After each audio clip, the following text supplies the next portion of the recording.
Sports Talk Daily with Andrew Hustler Paterson and Michael Remis.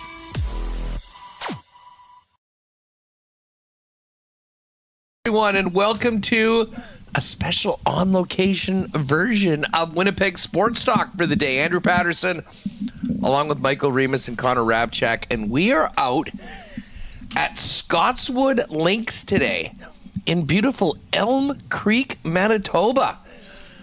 We've had a great relationship with Rick Delaine, who has been driving the Winnipeg Sports Talk car for the last number of years in the Dakotas at Victory Lane Speedway, winning lots of races, and they're doing the Delaine Memorial Tournament today. So Rick's always been such a great supporter of Winnipeg Sports Talk. We thought we'd get the gang together and hit the road outside of the perimeter. So we're doing the show today. We'll have Rick pop by later on in the program, but we do have lots to get to today. Of course, Game 1 of the Stanley Cup Final, which we will certainly get to. And, of course, CFL kickoff. Looking forward to having Justin Dunk from 3 Down Nation jump on the program to get ready for the upcoming season. And Murat of The Athletic as well. A little bit later on, NBA Finals begin tonight. It's been a big week for the Bison basketball program. My good friend Kirby, Schepp, head coach of the U of M, who I always love talking NBA with, is going to jump on, preview the finals for us, give his thoughts, and also let us know about an incredible game-changing donation made to the Bison men's basketball program that was announced last week. So we'll find out what that means for his program out at the U of M as well. We will hit the cool bet lines. We will make our picks for Assiniboia Downs tonight. And not only are we in Elm Creek today, but we're going to be at ASD tonight. Looking forward to seeing our 3 winners and their guests up in the dining room. We're going to crush some of that prime rib and hopefully win a few races tonight. So looking forward to that. Don't forget, though, we do have a Boston Pizza MVP platter, which we'll give away to somebody in the chat at the end of the program. And in addition, the nice folks here from Elm Creek have also given us a foursome with cards to give away. So we'll spin the wheel a couple times this afternoon and hook up somebody with the MVP platter at BP as we get ready for World Cup kickoff next week, and a chance for one of our listeners to come out and check out Elm Creek. Listen, just before we get into it, I do want to thank all of our sponsors that make WST happen each and every day. Of course, CoolBet. If you haven't already, folks, join our free CFL Pick'em contest. Just go to CoolBet. If you're on a desktop, go down to the bottom left. You'll see under sports it says CoolBet Leagues. Click on that. You'll see the WST logo. You can win an all-expenses-paid trip to the 113th Grey Cup. If you can beat us and everybody else in the tourney, all you got to do every week is just put in your predictions with points, and it'll take care of itself. So make sure to get your picks in before week 1. Do that today over at coolbet.com in the CoolBet League option. Totally free to play. Would love to see as many of you WSTers get in and involved. And hey, huge congratulations to our friends at Princess Auto. Man, everyone in town talking about the opening of that new flagship store yesterday at 500 Panet. Had some friends that went in. They got a beer. They walked around, grabbed a smash burger, tried a crossbow, picked up some fishing gear. We can't wait. We're going to do a on-location show very soon at that one as well. Also, now, of course, the Tri-Hospital Dream Lottery. Get your tickets right now, trihospitaldream.com. Clean Line Plumbing, Heating, and Electrical, Manitoba Battery, Rollies Transfer, Judd's Power Sports, St. Vital Dental Center, and Boston Pizza, Royal Sports, the Winnipeg Gold guys back at home for the rest of the week. Early game today with the kids in town. Travel Manitoba, Assiniboia Downs, Aikens Lake Wilderness Lodge, Breezy Bend, Little Brown Jug, and of course we'll get to a why not question of the day for not AutoCorp at Waverly and McGillivray. It's been an eventful morning already. Now it's time for the show. Connor Rabchak is with us here, as is Michael Remis. Fellas, what's going on? Great to see you in person for a change. I'm doing great. Yeah, this is nice. It was a bit cloudier when we were driving out here today, but it has cleared up. It is sunny. It is beautiful. Everyone's having a great time golfing, and I'm glad to be here on a nice day. Yeah, the only clouds this morning were really between the ears of the CTO when the power cord for our streaming computer didn't make it out to Elm Creek, but luckily, disaster was averted. And Remo, it's looking good. We're making it happen. We're here. It's nice to be outside, nice to get out of the house in the sun. We've got some great golf happening behind. And we were driving out, and I was like, did I bring my streaming computer? And I brought it, but I knew something was off. Forgot the power cord. Showed it to Uber Courier. I had to think fast, and they picked it up. Luckily, my wife was home today, working from home, and Uber Courier delivered the power cord. Almost made Connor drive there and back. 50 minutes each way.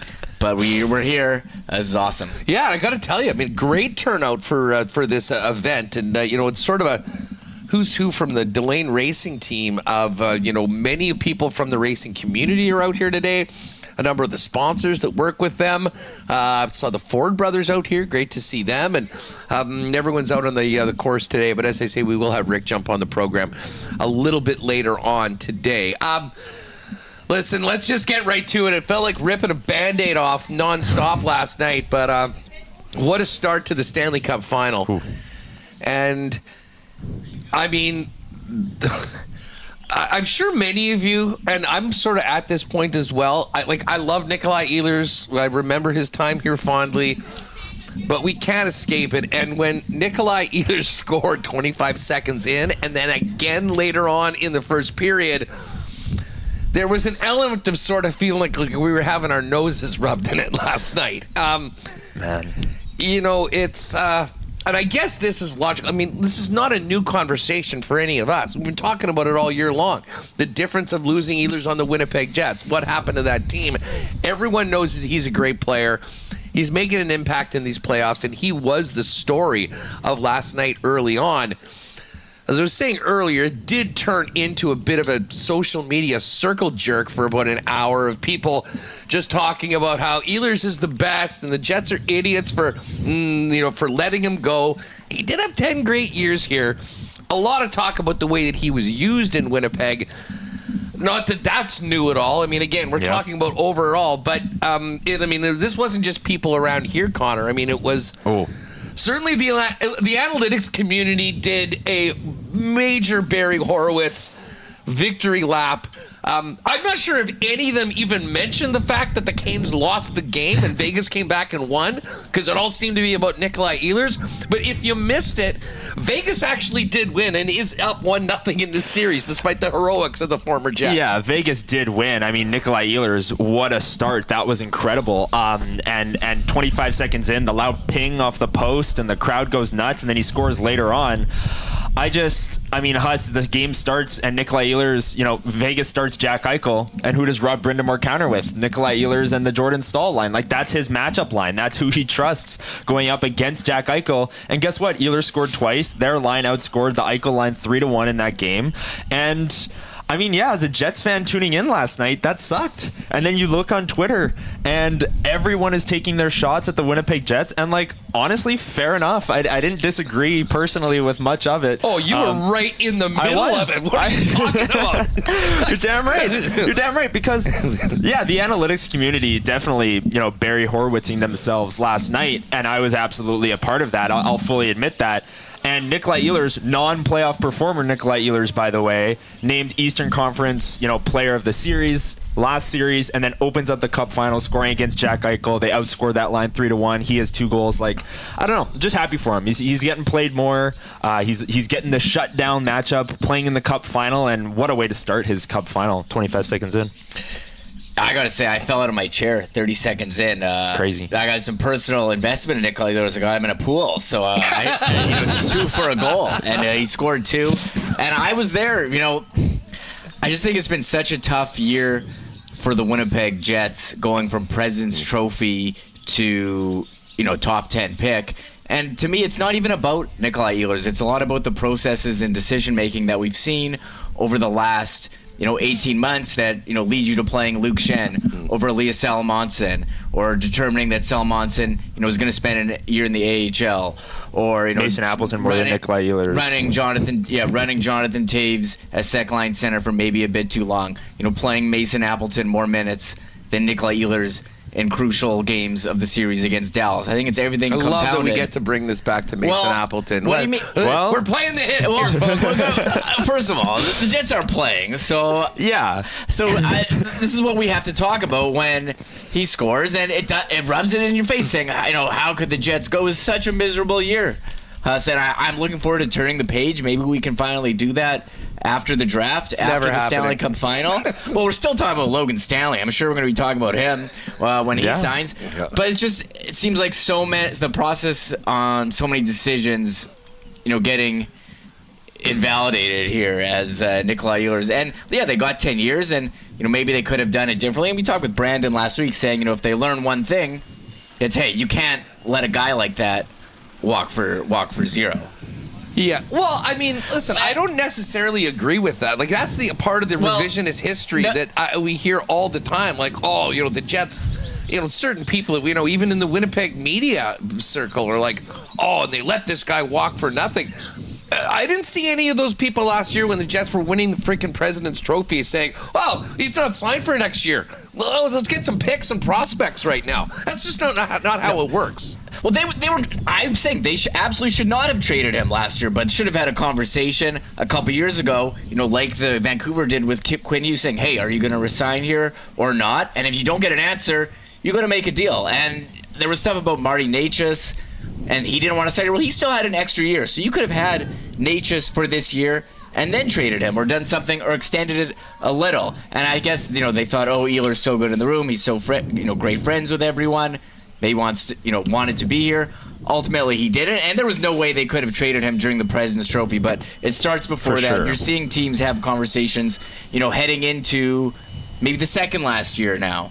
Look, they had a terrible season. Went from President's Trophy. It's hard not to look back and say, okay, what went wrong, and how can they avoid being in this situation in the future? And I don't know, what it was like for Jets management, just watching him perform in the playoffs after hearing for years that he wasn't a playoff performer. And he did lead the Jets in scoring against Dallas last year while getting, pretty low minutes. So it's tough. I gotta say, it's tough to watch as you're just sitting here eating it. As again, we watched this Jets team be last place in January. It was tough. It's just making it worse. Yeah. No, listen. There's no doubt about it. And I mean, from my perspective, listen. I think people know I'm a big Ehlers fan. Wished he would have stayed, and really do hope that he has, a lot of success. I mean, the pile on, though, afterwards, listen, I guess there's a lot of vindication or justification on a lot of the takes. So, I do get it. And listen, there's nothing that the internet is better for than piling on. And like Murat. That's what it was last night. Murat's going to be on the show today. He had a thread yesterday of all of his articles going back years and years about how Ehlers was underutilized. So that's I think that's fair. The guy was writing about it for years. You talked about how it's been a conversation here forever. It's not new talking about Nikolai Ehlers and his usage.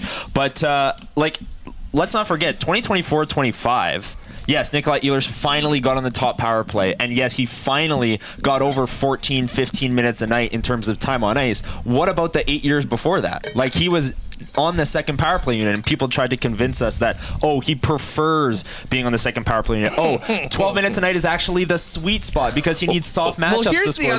None of that is true. Well, and you know what? I don't know if we know if anything is true. And there are so many people out there, including in the media, that will tell you, why did he leave? He loved Winnipeg. He wanted to stay here, but it was his minutes, it was usage. Has he ever said that? Has his agent ever said that? I get people want to speculate, but please, until we actually know, maybe he was sick of the cold. Do we think he actually didn't care, though? I gotta disagree.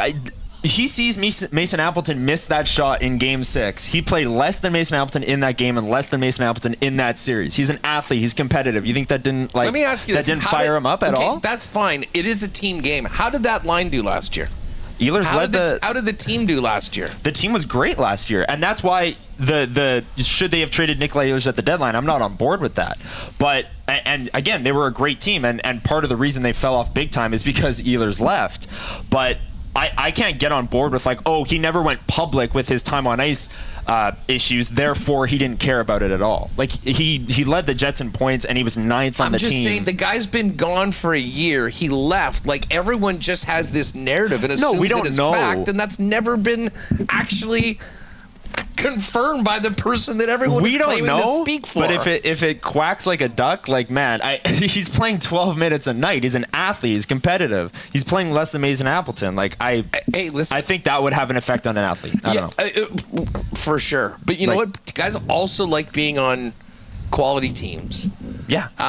Which he went they from one quality were team at the last time year. to another. Yeah. No, for sure. And as I say, I mean, the guy gave the 10 years, 10 great years here. It did not end for any Jets fan, any of us, the way that you would have wanted to it. Mm-hmm. I just know at what point, like, put it this way, in 4 years, is Ehlers going to score in the playoffs, and are we having the same damn conversation here? Like, at what point does the statute of limitations end on just dragging everyone through it every time this guy does anything good, which is often? Yeah. I think just because it's fresh. I don't know. What do you think, Remo? That's good.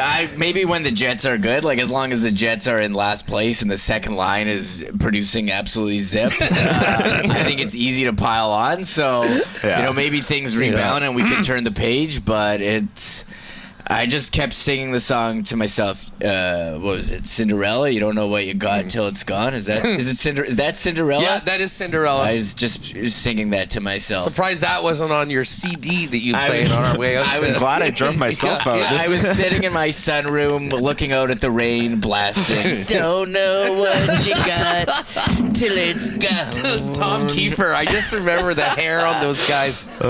Cinderella from the guy. Here's an analogy that I was thinking about last night watching Ehlers do what he's doing with the Canes in the Stanley Cup Final. It's like imagine, looking back and you dated a girl that was she was hot, she was awesome person, like everything was great, and you were maybe a little younger, more immature, and you didn't truly appreciate what you had at that point, and maybe you were a little selfish at times. Maybe you did a few things that, looking back, that wasn't really cool. She deserved better than that. And then, you're together for a long time, but then you split up and you go your separate ways. And then she ends up with a guy, apparently like a really good guy, pretty solid, treats her really well, and then you see her looking better than ever before, really happy, and you're like, I did sort of screw that up. To me, has probably been on a repeat for certain guys in the Jets organization, especially last night. Yeah, last night too. Like we're talking about Twitter, and as we know, Twitter isn't the majority. But you even turn on the game, Nikolai Ehlers scores twice. The broadcast is mentioning all the Winnipeg connections and talking about Ehlers, and then the intermission panel is talking about Ehlers, and it's like, I just wanted to watch the Cup Final and not be, just like, oh, come on. Well, and the thing is, I mean, like, lost in all of the glazing of Nikolai Ehlers, deservedly so, was Vegas. Was the Vegas Golden Knights coming back. Yeah. And, in a historic Game 1 comeback. Mm-hmm. And, I mean, to me, taking... I really thought, I said this yesterday, I think on the Lock Shop when we were doing the picks, I think Game 1 was everything in this series, in that... I think if Carolina could get off with the win, and certainly the start that they had, if they'd figured it, they were able to get their first 2 wins on home ice, go back, be in an incredible position. Mm-hmm. Well, this is now, I'm not saying it's the Colorado series all over again, but I have that feeling of, especially after what they did to Colorado, to come in and win in the fashion that they did. This is a team that is playoff hardened. Most of the guys have been there and done this before. They know what it takes. And we always talk about experience and veteran presence. And a lot of times, I'll be honest, I kind of like, okay, we get it. Guys have played before. They've been on a good playoff team. We really did see the composure of a championship team last night, especially Shea Theodore. I mean, the guy gets posterized by Ehlers on one of those first couple goals. You're like, oh, my God, your number one defenseman's, on that highlight, that's a tough way to start this series. And then lo and behold, what comes back? He scores 2 assists on the tying and go-ahead goal in the third period. And lo and behold, the Vegas Golden Knights have home ice advantage right now and an opportunity to take a stranglehold if they can do the job in game 2. Yeah, they looked cooked in the first 10 minutes there. You know, like Carolina goes up 2-0, Ehlers with both of the goals. And the shots on goal at the time were what, like 12-3 or 13-4? Heavily in their favor. I'm just looking at the goal scores last night, rejogging my memory. I mean, Brett Howden scores again. He's one goal off from matching his regular season total in goals in the playoffs. That's his 11th of the playoffs. Tomas Hertl with the game winner. What a goal that was. Barbashev, Carlson, Theodore. Like Eichel and Marner didn't score. It wasn't Dorofeyev scoring last night. They were getting contributions down the lineup. And again, for how they looked in the first 10 minutes, I don't know what you thought, Remo. I thought Vegas was, you know, on to game 2, and we'll see what they can do in that one. But they came back and fully like took over that game, and it was really the bottom of their lineup that did it. Yeah, full credit to Vegas, and it looked like, you know, Carolina had all the momentum at the start. You get the quick goal, the crowd is absolutely on fire, but that's kind of how Vegas did it against Colorado. They get better as the game goes on. They play this punishing style. They seem to figure out Carolina. And for Carolina, I mean, their power play has been not good. Their top line, all playoffs, been terrible. At one point, I was looking at halfway through the game, Seth Jarvis was last among forwards in 5-on-5 ice time. So Rob Brind'Amour knows he's not getting enough from them. They need to get more, and that's going to be the difference for them. If they lose, you need to have your top guys scoring. And, you know, they've been able to get through the first couple rounds, you know, with Taylor Hall leading and Ehlers having his moments. But they pushed at the end, too, but couldn't quite get it done. I don't think the series is over by any means. I put out the poll.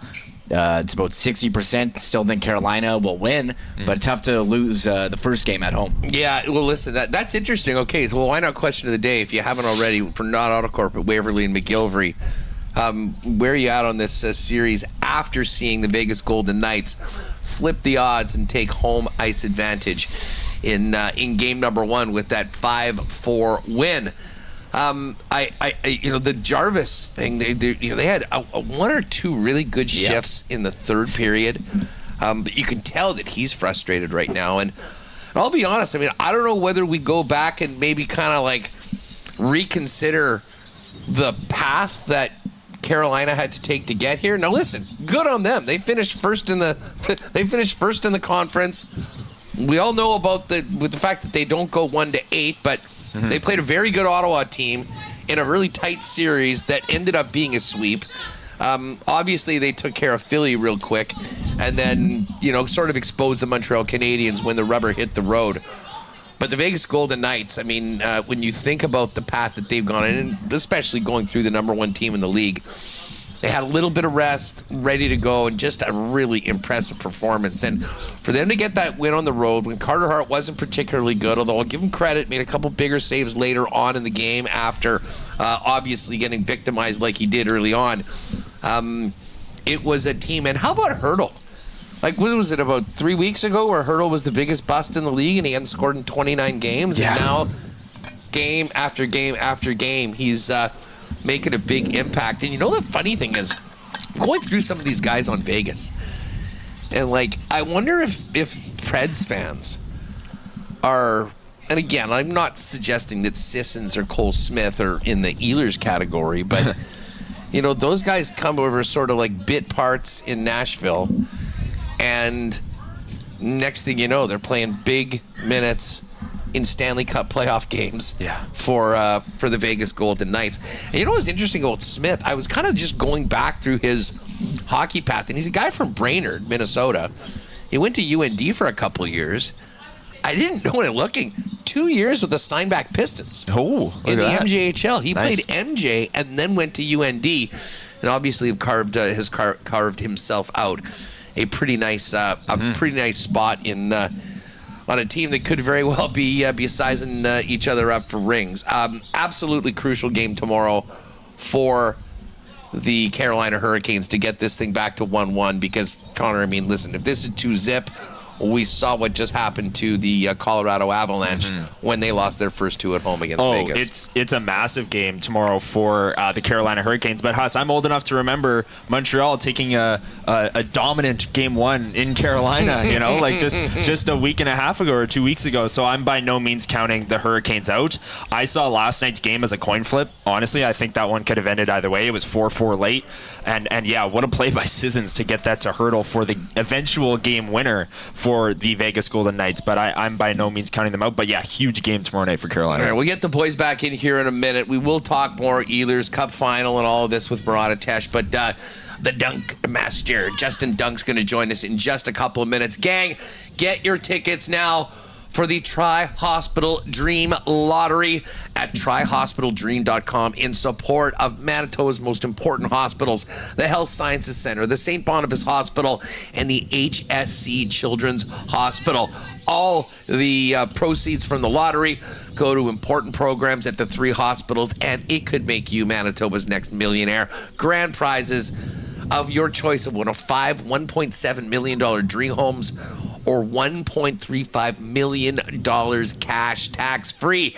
And if you get your ticket before next Friday, you'll be in for 26 more early bird prizes, including the big one, $210,000 cash, or 2 incredible packages of luxury deals and cash, 25 winners of $500 as well. So pop by your local London Drugs or Red River Co-op location if you want to get your tickets in person, or go right now to tryhospitaldream.com. Support the hospitals and make yourself maybe Manitoba's next millionaire. Huge shout out to our friends at Clean Line Plumbing, Heating, and Electrical, Manitoba's experts for over 40 years for residential and commercial plumbing, heating, and electrical. And most importantly now, the rains last night, sewers backing up. Clean Line's got you covered 24/7, 365 with emergency services. Mark down the number 204-500-2001 for 24-hour plumbing services from Clean Line. And you can also make an appointment for them to come out and see what you're dealing with at cleanline.ca. Got to shout out Manitoba Battery and the gang. I've seen the golf carts out here right now at the course. Of course, if you need batteries for golf carts or your ATV or your bike that you're getting out on the road, maybe a boat, an RV, summer's here and Manitoba Battery is stocked with batteries for everything you'll need at the best prices in town, period. Beating the pants off the big box stores. And not only are they killing the competition in price, they got the best customer service, can even deliver the batteries to you anywhere inside the perimeter of Winnipeg.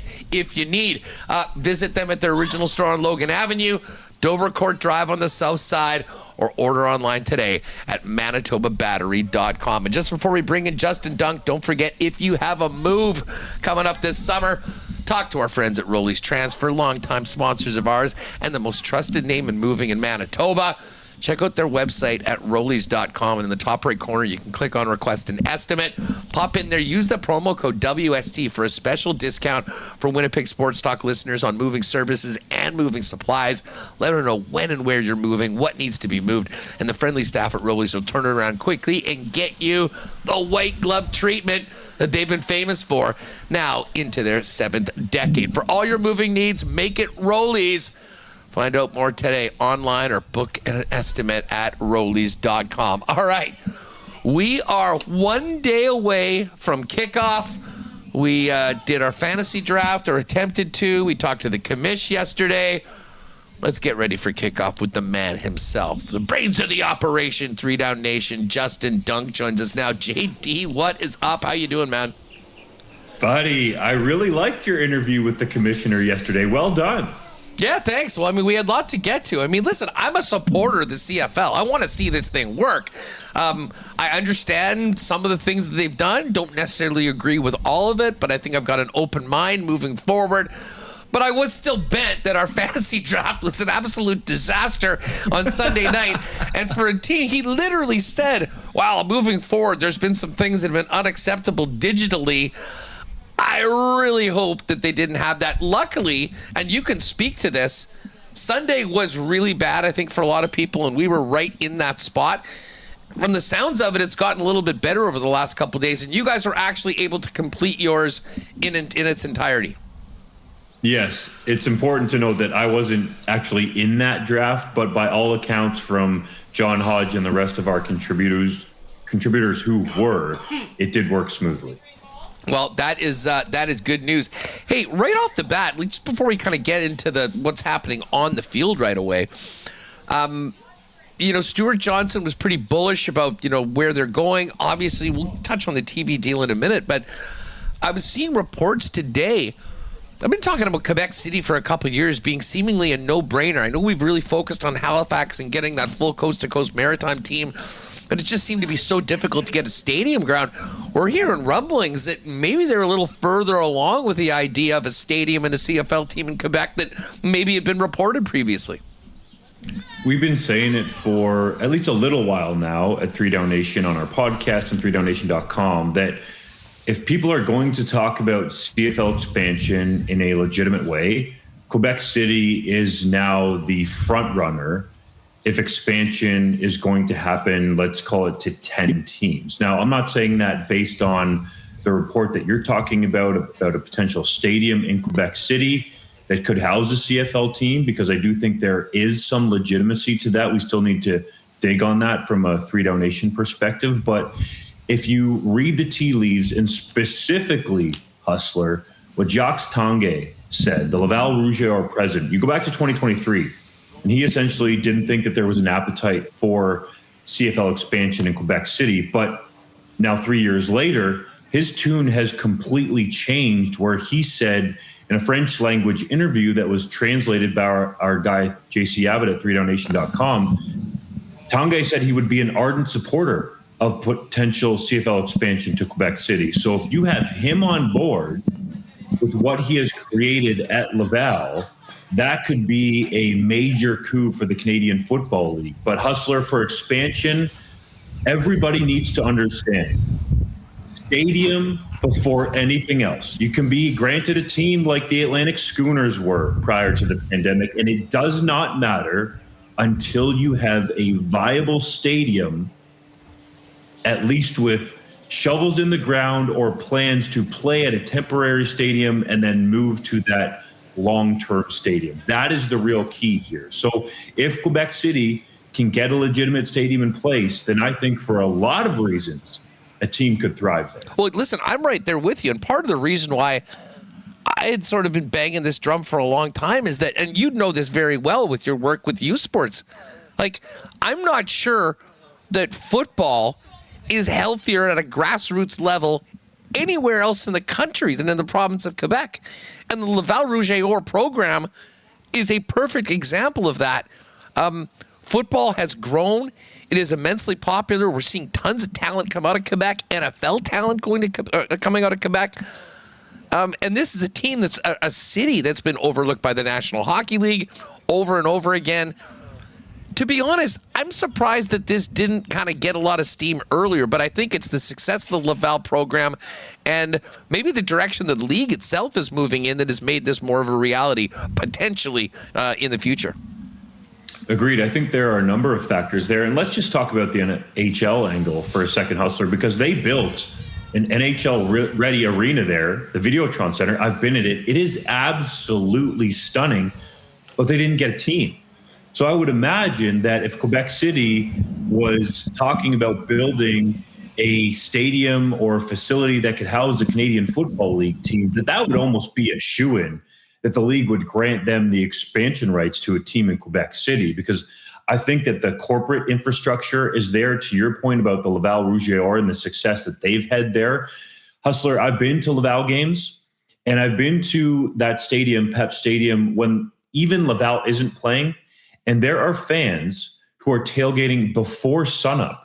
Like, they had a zip line at one of the Vanier Cups that people were using. Like, the tailgate party was hopping there. So Jacques Tanguay, I think the key here is some people think, well, why can't you just go play at Pep Stadium? Well, he said it's not a CFL-ready facility. He said that you would have to tear down the indoor facility that is state-of-the-art, that is right beside Pep Stadium, that yes, the football team uses during inclement weather, but there's also all kinds of programming that runs through there for all kinds of different sports, because that side of Pep Stadium is essentially bench seating. Now, the side that you can see where the TV cameras are shooting there looks great.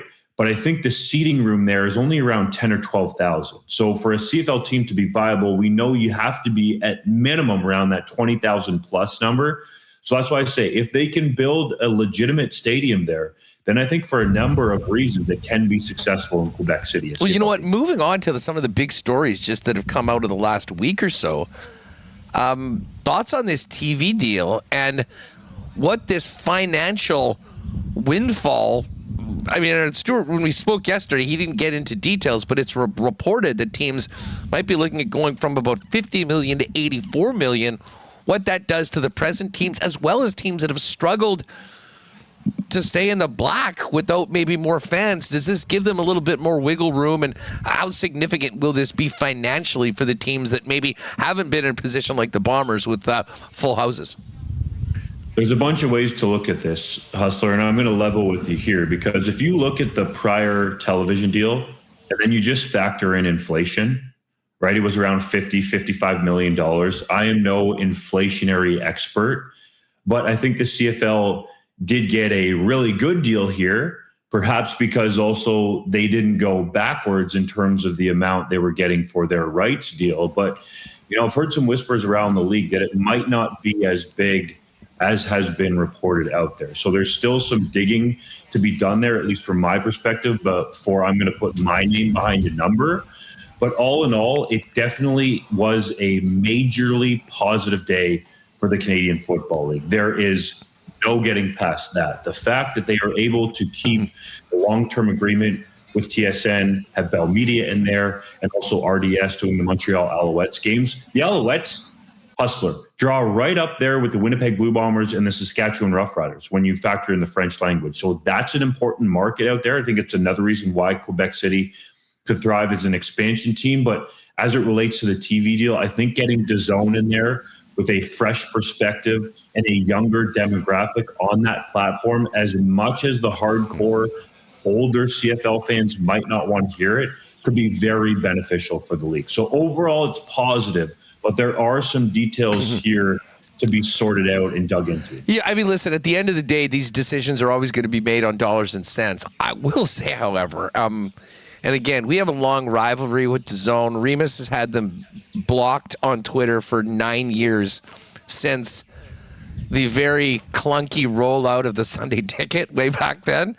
We've come to a truce, though, and he's back on board now moving forward. But, I mean, they signed that deal, and you go to DAZN, and, I mean, boom, promoting the Canadian Football League right out of the gate. And, listen, for those of us like my age and older, we're used to watching TSN, and, you know, like everyone's got a streaming service or two that watches either events or something, but there's generations below us that literally don't have cable, have maybe never had cable. And these sort of services are where they've been getting their Sunday Ticket. I mean, there's the biggest sports streamer in the world. So, I mean, there's some ancillary benefits of exposure and trying to grow this game to a whole bunch of people that might not normally have seen it through this, that I think has some big time potential for the league as well. Definitely. If you look at DAZN's demographics, you know, especially even just on the surface, the numbers that we have access to publicly, it skews under 40.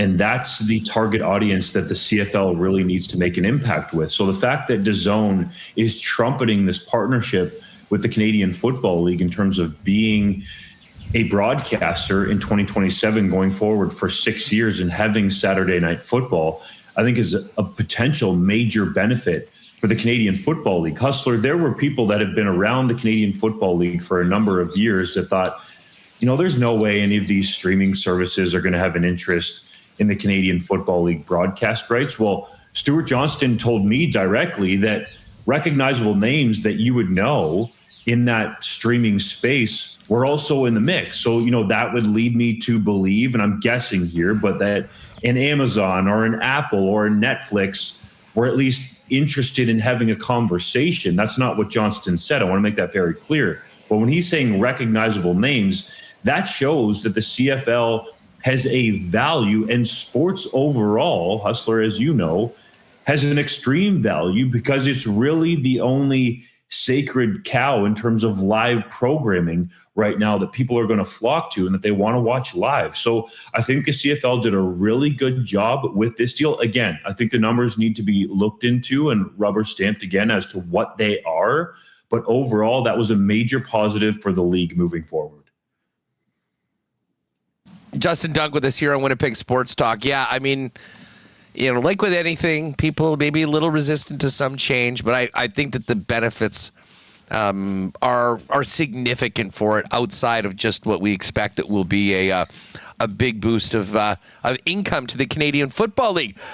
Enough about the business side. Let's get to the actual game. We were doing CFL 110 yesterday or on Tuesday, and I've been looking at the lines for these games this week and getting into the futures over at CoolBet. I can't remember a season where we went into it with basically every team booked within 3 wins of each other. Like, is there a more perceived parity in the Canadian Football League going into week 1 than we've had in recent years in your mind? I always get worried about recency bias, Hustler, but I think you're right. It looks like 2026 has the makings to be a very competitive season in the Canadian Football League. From my perspective, I think the BC Lions should be the favorites to win the Grey Cup for a number of reasons, but I think you could look at the teams around the league, potentially except for the Toronto Argonauts, and not just because they're going on the road for the majority of their games this year, 12 of them. But I think you could look at the majority of teams around the Canadian Football League and make an argument for why that team could win the Grey Cup, to your point about parity. You just started off with the Argos. I guess that is something that we should keep in mind. I think a lot have forgotten that they're basically playing 2/3 of their season on the road. And they didn't opt for other venues in Ontario to maybe spread. They just went for the money, and they're going to Hamilton, Winnipeg twice, and Sask twice. Regardless of all of that, though, from a team perspective, the Argos have always sort of exceeded, I think, the preseason expectations. Maybe just because not as many people are paying attention to them the way the other local markets do. What would it take for the Argos to be a competitive team in the East this year? The tackles are going to have to play really good football. Not that I think that we haven't ever seen offensive tackles be good in their rookie seasons, but we're going to need some good tackle play from the Argonauts. We need at least one more pass rusher. I shouldn't say we. The Argos need one more pass rusher to step up outside Andrew Chatfield, who flashed last year, but by no means is a dominant presence there. Then you're trying to replace Wynton McManus as a leader on that defense. With all due respect, I don't think anyone can do that over there. And then the secondary is solid. So, I do think Chad Kelly has some upside if he can get past the mental hurdles from his gruesome broken leg injury in the East Final in 2024. But there are a lot of question marks on this Argonauts roster, and one of them is standing right beside Chad Kelly at the running back spot. Last year, they decided to cut Kadeem Carey in training camp, and oddly enough, now he's their running backs coach. And I think that would have helped them out a lot last year. They couldn't really ever get an answer at that position in terms of a game-in, game-out proven commodity, and now they're going young there again. So I look at that Argonauts roster, and I'm happy to be proven wrong, but there's a lot of question marks there, Hustler. The rest of the East, I mean, Montreal still has Davis Alexander. The guy doesn't lose in the regular season. Bo Levi Mitchell, high-powered Hamilton Tiger Cats. The consensus is that it's probably going to be those two teams battling. Where does Ottawa come out in all of this? And thoughts on, I'm still shocked to hear that Jake Mayer, and I listened to the 3 Down podcast, the guys mentioned that Jake Mayer actually was named the starter before Drew Brown even got onto the field in the preseason. I mean, what is this Dinwiddie flexing and saying this is the way I'm doing it? Was he just down on Drew Brown maybe from playing against him all that time? I was stunned to hear that Jake Mayer already is QB1 in Ottawa. I think when you line it up as you did, Hustler, you have to look at the facts on the surface, right? Ryan Dinwiddie is a noted offensive guru and gets quarterbacks playing at a high level. Just look at what he did with Nick Arbuckle. Okay, so if Ryan Dinwiddie felt like from off-season meetings, training camp, and one preseason game that Jake Maier was his starting quarterback, I'm not going to argue with him. I do think if you're Drew Brown on the other side, you are saying exactly that. I didn't even get a chance to play in your offense in a preseason game, and I'm not your starter, but clearly Dinwiddie liked what he saw from Maier better in training camp practices, which I think some people forget actually matter in terms of consistency with running the offense, that put Maier above Brown going into the season. And the financial realities of this decision are that the Red Blacks, and some people would say inexplicably, decided to sign Drew Brown, redo his contract, and give him a $150,000 signing bonus. That really didn't have to be done in terms of the situation he was in. But if you're Ryan Dinwiddie coming in there with Sean Burke, you have to get along, especially at the start of your relationship. You want to start out on a good foot. So, you would look at this again on the surface and say, okay, it seems like Jake Maier is Dinwiddie's guy, and it seems like Brown is the incumbent and the favorite to start based on him getting a $150,000 signing bonus. But Maier had experience in a similar scheme to what Dinwiddie runs, which is from the Calgary tree. He was with Mark Mueller in Saskatchewan and then obviously started a bunch of games with the Stampeders as well. So I think he was familiar with this offense more so than Drew Brown. And yes, it's just the preseason, but the Red Blacks went out on 2 of 3 drives against most, if not all, of the Alouettes starting defense and scored touchdowns. Did they convert a bunch of second and longs that you might not do all the time in the regular season? Yes, but he still got it done. He looked really sharp, and I think this Red Blacks team, if they get solid quarterback play, can be a factor in the East Division. All right, all eyes on the West here. BC, the favorite heading in. They've got the best player in the league. Fell short in the playoffs last year. You got the defending champion, Saskatchewan Roughriders. It's not weird to say. You got the Bombers coming off a real down year that they still finished 10-8, although won some games in some very strange fashion. And then Calgary, who was good last year, better than most expected, and we're waiting for the Edmonton Elks to take that next step and become more of a legitimate contender in the West. Preseason, I know you mentioned you really do like the Lions. Give me your West Division power poll or a hierarchy of teams with chances of winning the Grey Cup. When you look at that division, assumingly we're going to start with BC. The power poll is tough. Yeah, I already said my piece about BC. You got the best player in the league in Nathan Rourke, and they added some really high-quality pieces on defense in Casey Sales and Darnell Sankey. Plus, I think CJ Colden is an under-the-radar add for the Lions. So that's why I think they should be the front runners if we're making odds to win the Grey Cup. But the team that I don't think is getting enough respect are the Calgary Stampeders. The Stampeders were some clock management issues away from going to Saskatchewan to play the Rough Riders in the West Final. And if you look at the 2 games last year in the regular season that the Stamps played the Riders, the Stamps won in decisive fashion.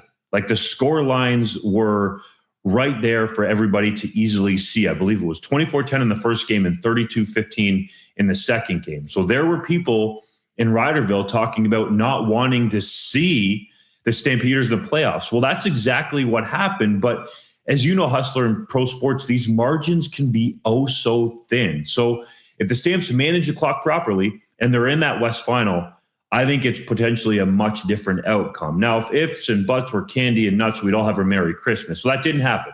But in 2026, with the Stamps bringing back a big chunk of that roster, and dare I say, most importantly, Jalen Hutchings coming back somewhat unexpectedly early from the National Football League after he signed with the Minnesota Vikings, that is a major coup.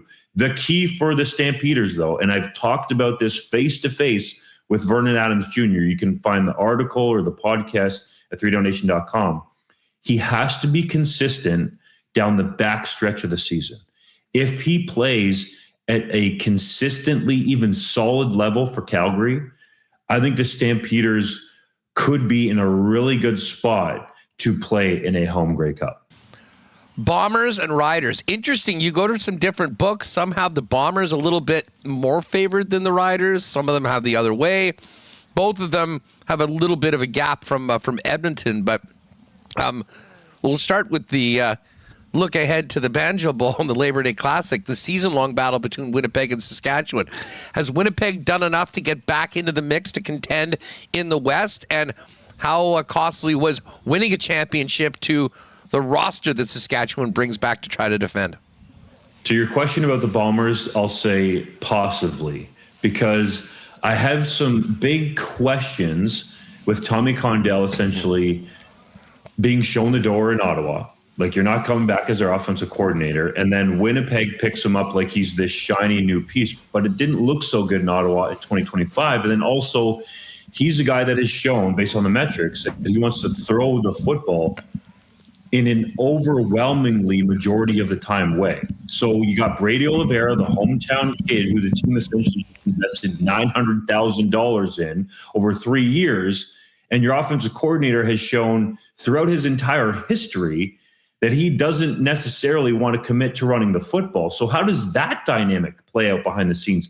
How does the real dynamic play out behind the scenes between Jason Hogan, the former offensive coordinator, who goes through a demotion, for Tommy Condell to stay in there? Now, I'm not saying that Hogan hasn't potentially swallowed his pride here, but these are the types of factors behind the scenes that can make cracks into Grand Canyons for football teams and ultimately lead to their demise. So that's why I have question marks about the Winnipeg Blue Bombers. Did they get better from a name value perspective in free agency? There is no doubt about it. But Jake Ceresna is coming off an injury. Jarrell Broxton, the BC Lions, felt like he wasn't worth paying that much money, must have been for a reason. So I think sometimes we need to look at the other side of this. The one X factor I think can be Tim White. He has a history with Tommy Condell in this offense, looks very comfortable, and he's a guy who can take a 5-yard pass and go the distance real quick. So I think he could be a real benefactor here from his time with Condell, and also the fact that it seems like he's quickly developed a rapport with Zach Collaros. As for the Saskatchewan Roughriders, like you alluded to, lost a handful of high-quality pieces in free agency, couldn't keep everybody under the salary cap. But I think all things considered, the Riders kept some key pieces there. Jameer Thurman in the middle of that defense returns yet again. Trevor Harris is obviously back. I think if you have those two guys with a bunch of the other high-quality starters around them, that the Riders are definitely going to be a contender and right in the middle of it in the West Division. Now, that leaves the Elks. They finally have a quarterback. They know that it's going to be Corey Fajardo's team. I thought he maybe deserved a bit of a better fate last year with the way that he played. For the first time in a long time, there's a bit of continuity in this organization. What will it take for the Elks to contend, to be in a playoff spot in the final couple of weeks of the season? The Elks, for the first time in a long time, need to start the season with a victory early at some point. Yeah, I know Mark Killen doesn't want to hear it. Exactly. Or some of the pathetic records that they've had lately to start seasons. And I know Mark Killen, the head coach, doesn't want to hear it, that he hasn't been a part of it except for last year.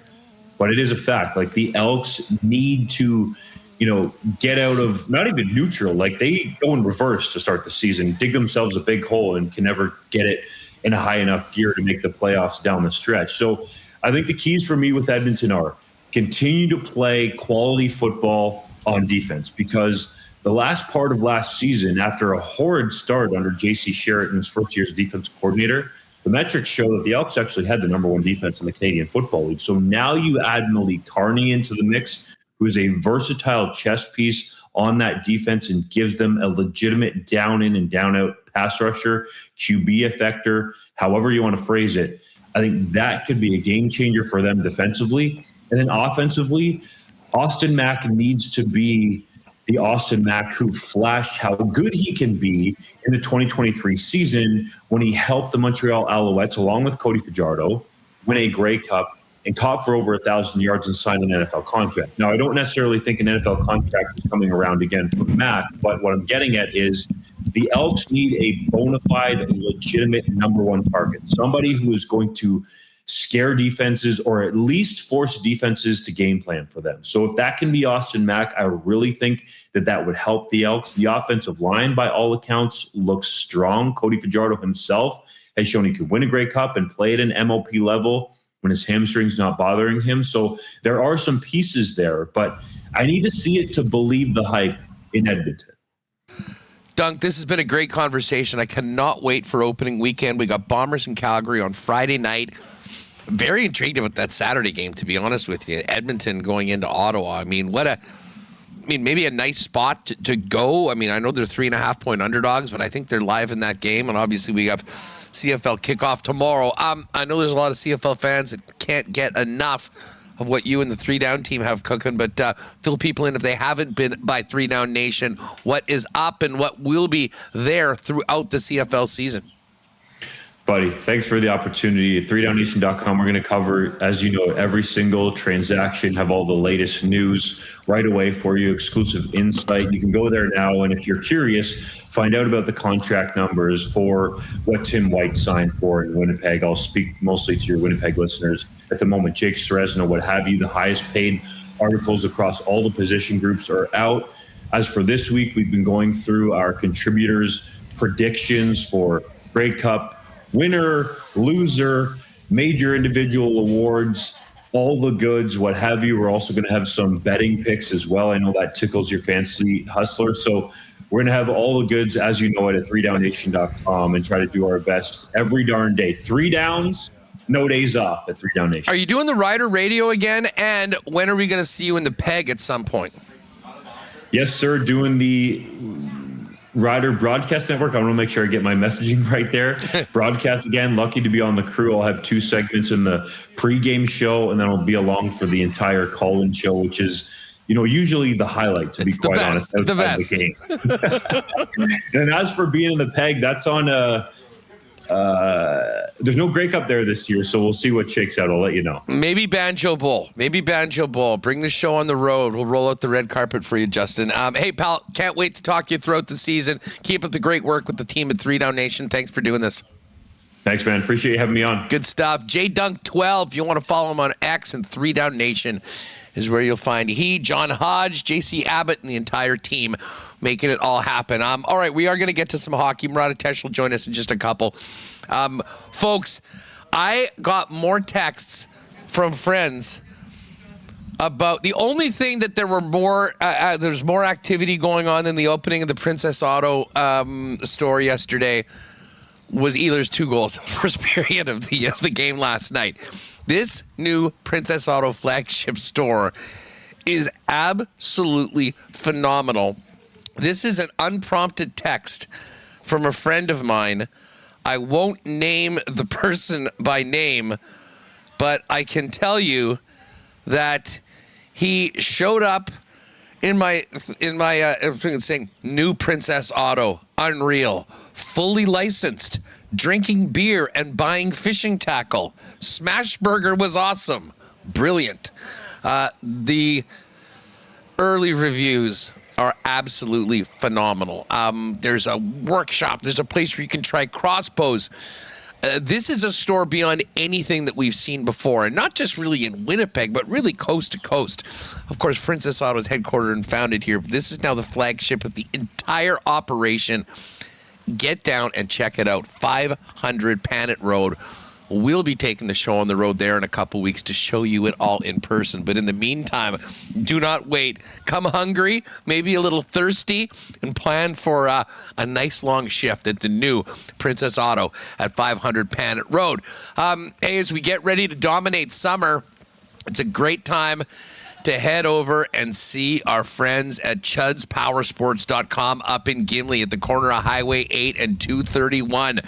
It's time to ride into summer with Manitoba roads, prairie trails, and endless memories. And your ride awaits right now at Chud's Power Sports. They've got an incredible selection of motorcycles, dirt bikes, ATV and off-road vehicles, golf carts, and of course a massive marine section with boats and of course RVs as well. The new stock is incredible, the best in the biz. They've also got amazing deals on used inventory, incredible financing, and the best and most experienced customer service team around, as Chud's Power Sports has been doing it for over 80 years.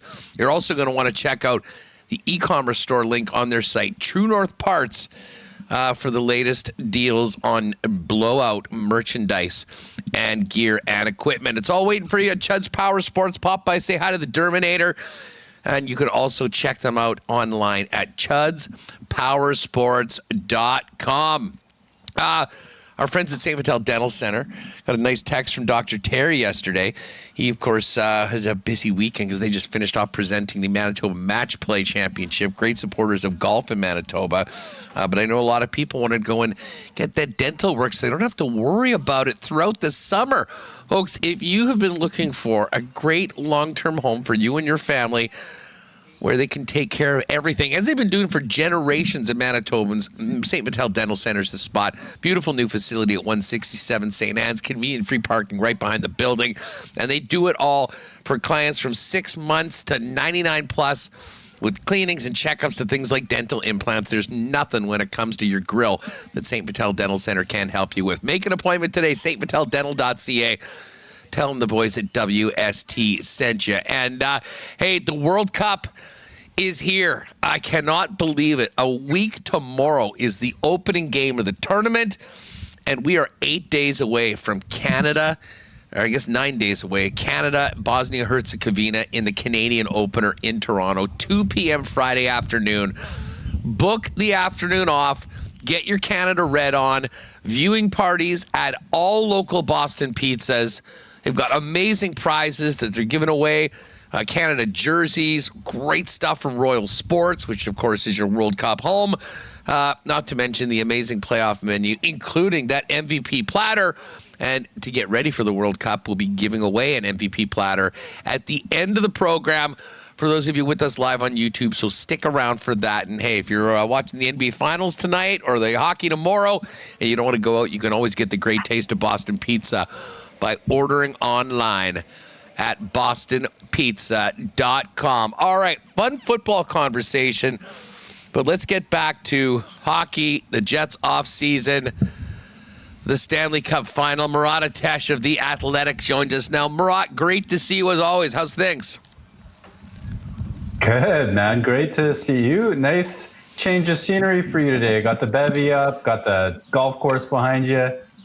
Yeah, it's. I think I needed the peace and tranquility of a show done in the outdoors today, after what we saw last night. I mean, I'll recap for you. I mean, yourself, who has been very outspoken on the Nikolai Ehlers topic for a long time, and there's a big thread of articles on it. I mean, it seemed like everyone jumped in on social media to the point where I'm not sure that if you were just following along X, you'd know other than Nikolai Ehlers is the best player in the NHL, and Carolina obviously won game 1 of the Cup Final. But it actually was Vegas that came back and won. But for people in Winnipeg, anybody tied with the Jets, or if you were just paying attention to, it seemed like Nikolai Ehlers was the star of the show. And for a lot of Jet fans, they probably felt like they were getting their noses rubbed in it, at least for the first period before things turned around for Vegas. I mean, that's what happens when he scores the goal that he does 25 seconds into his first ever Stanley Cup Finals game. And like the book on him was always, well, hey, what an impressive regular season guy. Don't like his style, though. He could never possibly score when a game or a Stanley Cup was on the line. And so then he races out to a goal like that 25 seconds in, follows it up with another one just as pretty, gets away from coverage. He's on the ice for the Hurricanes' third goal as well, helping out with that. Like, okay, I understand that the internet made it a big moment, but it was deserved. It was earned. When is the statute of limitations that we don't freak out every time Nikolai Ehlers, who is an awesome player, does things that we've seen him do many times before? The end of these Stanley Cup playoffs. And like, Huss, I've been thinking about that question too, because Down Goes Brown, Sean McIndoe, one of the funniest, best writers that I know, he was asking me earlier this week, like, how do people in Winnipeg actually feel? And I got to say, I wonder how the folks in your comments feel. When I write these days, Nikolai Ehlers isn't as big of a dog whistle as he was for the first half of the season. Like, I could vaguely mention his name in a mid-season article, and I'd have a couple of people in the comments being like, get over it, the guy's gone. And I'm like, he just needed to be included on the example of a line. It wasn't the point. And now I'm starting to get the sense that people are just going to be happy for him if he does well. Same with, Seth Jarvis, Carolina. There's a lot of people in Winnipeg burnt by Vegas. And I'm getting the sense that you can actually, prior to last night, use his name and you wouldn't have to relitigate the whole Jets career. Yeah, no, I'm sort of with you. I mean, it was a lot of people, particularly people, that read your work. A lot of people from The Athletic. Everyone was getting in onto it last night. And the Jets, unfortunately, were sort of the butt of the joke. The fact of the matter is that the guy's having a great playoffs, and I think we are. I used the analogy earlier today talking with the guys. It was like a girl that was really gorgeous, that was an amazing person that you dated a while ago, and you realized that maybe there were some things that you did that weren't really fair, or maybe you didn't treat her entirely well, and then, you guys broke up, and she ends up meeting someone that's a really stand-up guy, treats her really well. She looks better than she's ever looked before. And you kind of have to go and realize, yeah, maybe I blew that one. We can talk about it all we want. The only people that it really matters as to how they react to it is the Winnipeg Jets front office, which may grow, and we can talk about that in a bit, but we'll still have the same decision makers there. What can this year and what has happened with Ehlers in Carolina hopefully teach the shot callers in Winnipeg about players that maybe are doing things or in their mind a spot, and be a little bit more flexible or say malleable to try to get more out of it? I hope that the end of all of this, there can be some positives long-term for the Jets, because it certainly wasn't positive this year. Whatever the dynamic of the relationship, and it's Pride Month, so all forms, if you're not winning the breakup, you got to turn to self-care. You got to turn to self-improvement. Hit the gym, read a book, do all of those sorts of things, right? So if you're looking for Nikolai Ehlers' lessons at this stage, well, Winnipeg isn't winning that breakup. They missed the playoffs. They're going to be drafting 8th. They could have drafted 7th. That's a situation. Now, I think the Winnipeg Jets know that Nikolai Ehlers is a good hockey player.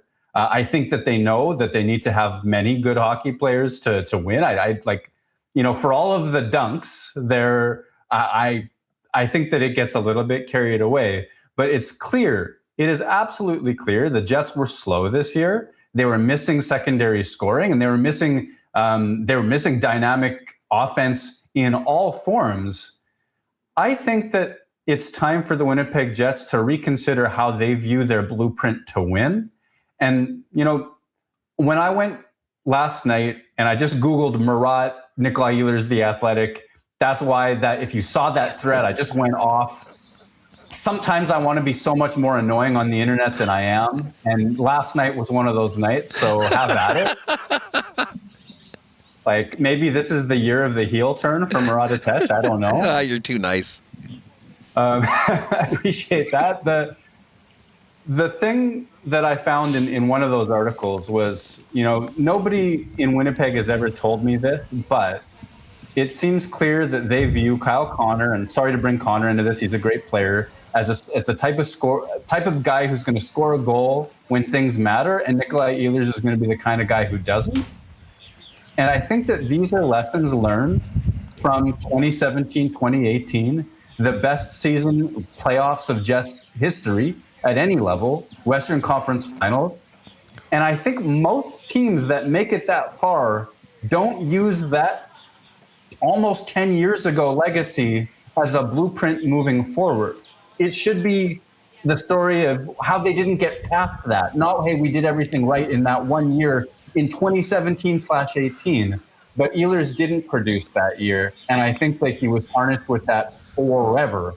So the lesson now is get good players, keep good players, stop trying to act as if there's such things as round pegs and square holes and whatever that phrase is. Just get good ones and keep them. That's it. That's all. You know, you beat me to it, because I was going to say, you know, how much of everything that happened from 19 through the end of Ehlers' time here was a reaction, or maybe focus, to the fact that this team had their best playoff run and did it despite a very quiet performance in the playoffs from Nick, and that certainly has been the case since then. He had an OT winner against the Edmonton Oilers. You know, for me, was a real solid playoff player throughout, but I do wonder how much that was back. By the way, I do want to mention that this segment's brought to you by our Prairie Toyota dealers in the Toyota Tacoma. With the standard I-Force engine boasting an impressive towing capacity of up to 6,400 pounds, it's the most powerful Tacoma ever. So whether you're hauling your gear to the rink or heading to an away game, you can tackle it with ease. And when it's time to load up, the available power liftgate makes loading your gear in and out a cinch. Experience power, capability, and convenience with the Toyota Tacoma. Visit shoptoyota.ca or visit your local Prairie Toyota dealer during Red Tag Days. Murat, as far as, I mean, kind of, and certainly in Winnipeg Jet circles, it was all about Ehlers. What a disappointing way for that game to go for Carolina after Ehlers started that way.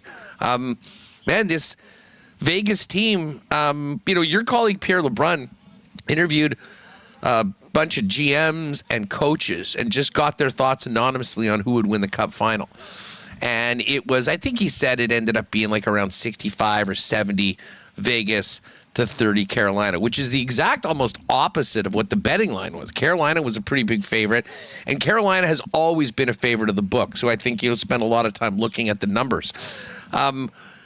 I think we saw a little bit of the reason why a lot of the hockey guys thought that Vegas had it, because there is some intangibles. There is that championship DNA. There is the ability to weather problematic periods. And man, did that team do that. And I thought Shea Theodore, I mean, who got victimized on one of those beauties from Ehlers early on, ends up scoring and assisting on a couple more. I mean, they just found a way to drag themselves back in. And then even on the road in a building like that, had a pretty phenomenal comeback performance. I mean, thoughts on just what a devastating that loss might be for Carolina and how Vegas did it? Yeah, I think that's the story of the Vegas Golden Knights playoffs, and it's what makes them such a difficult out.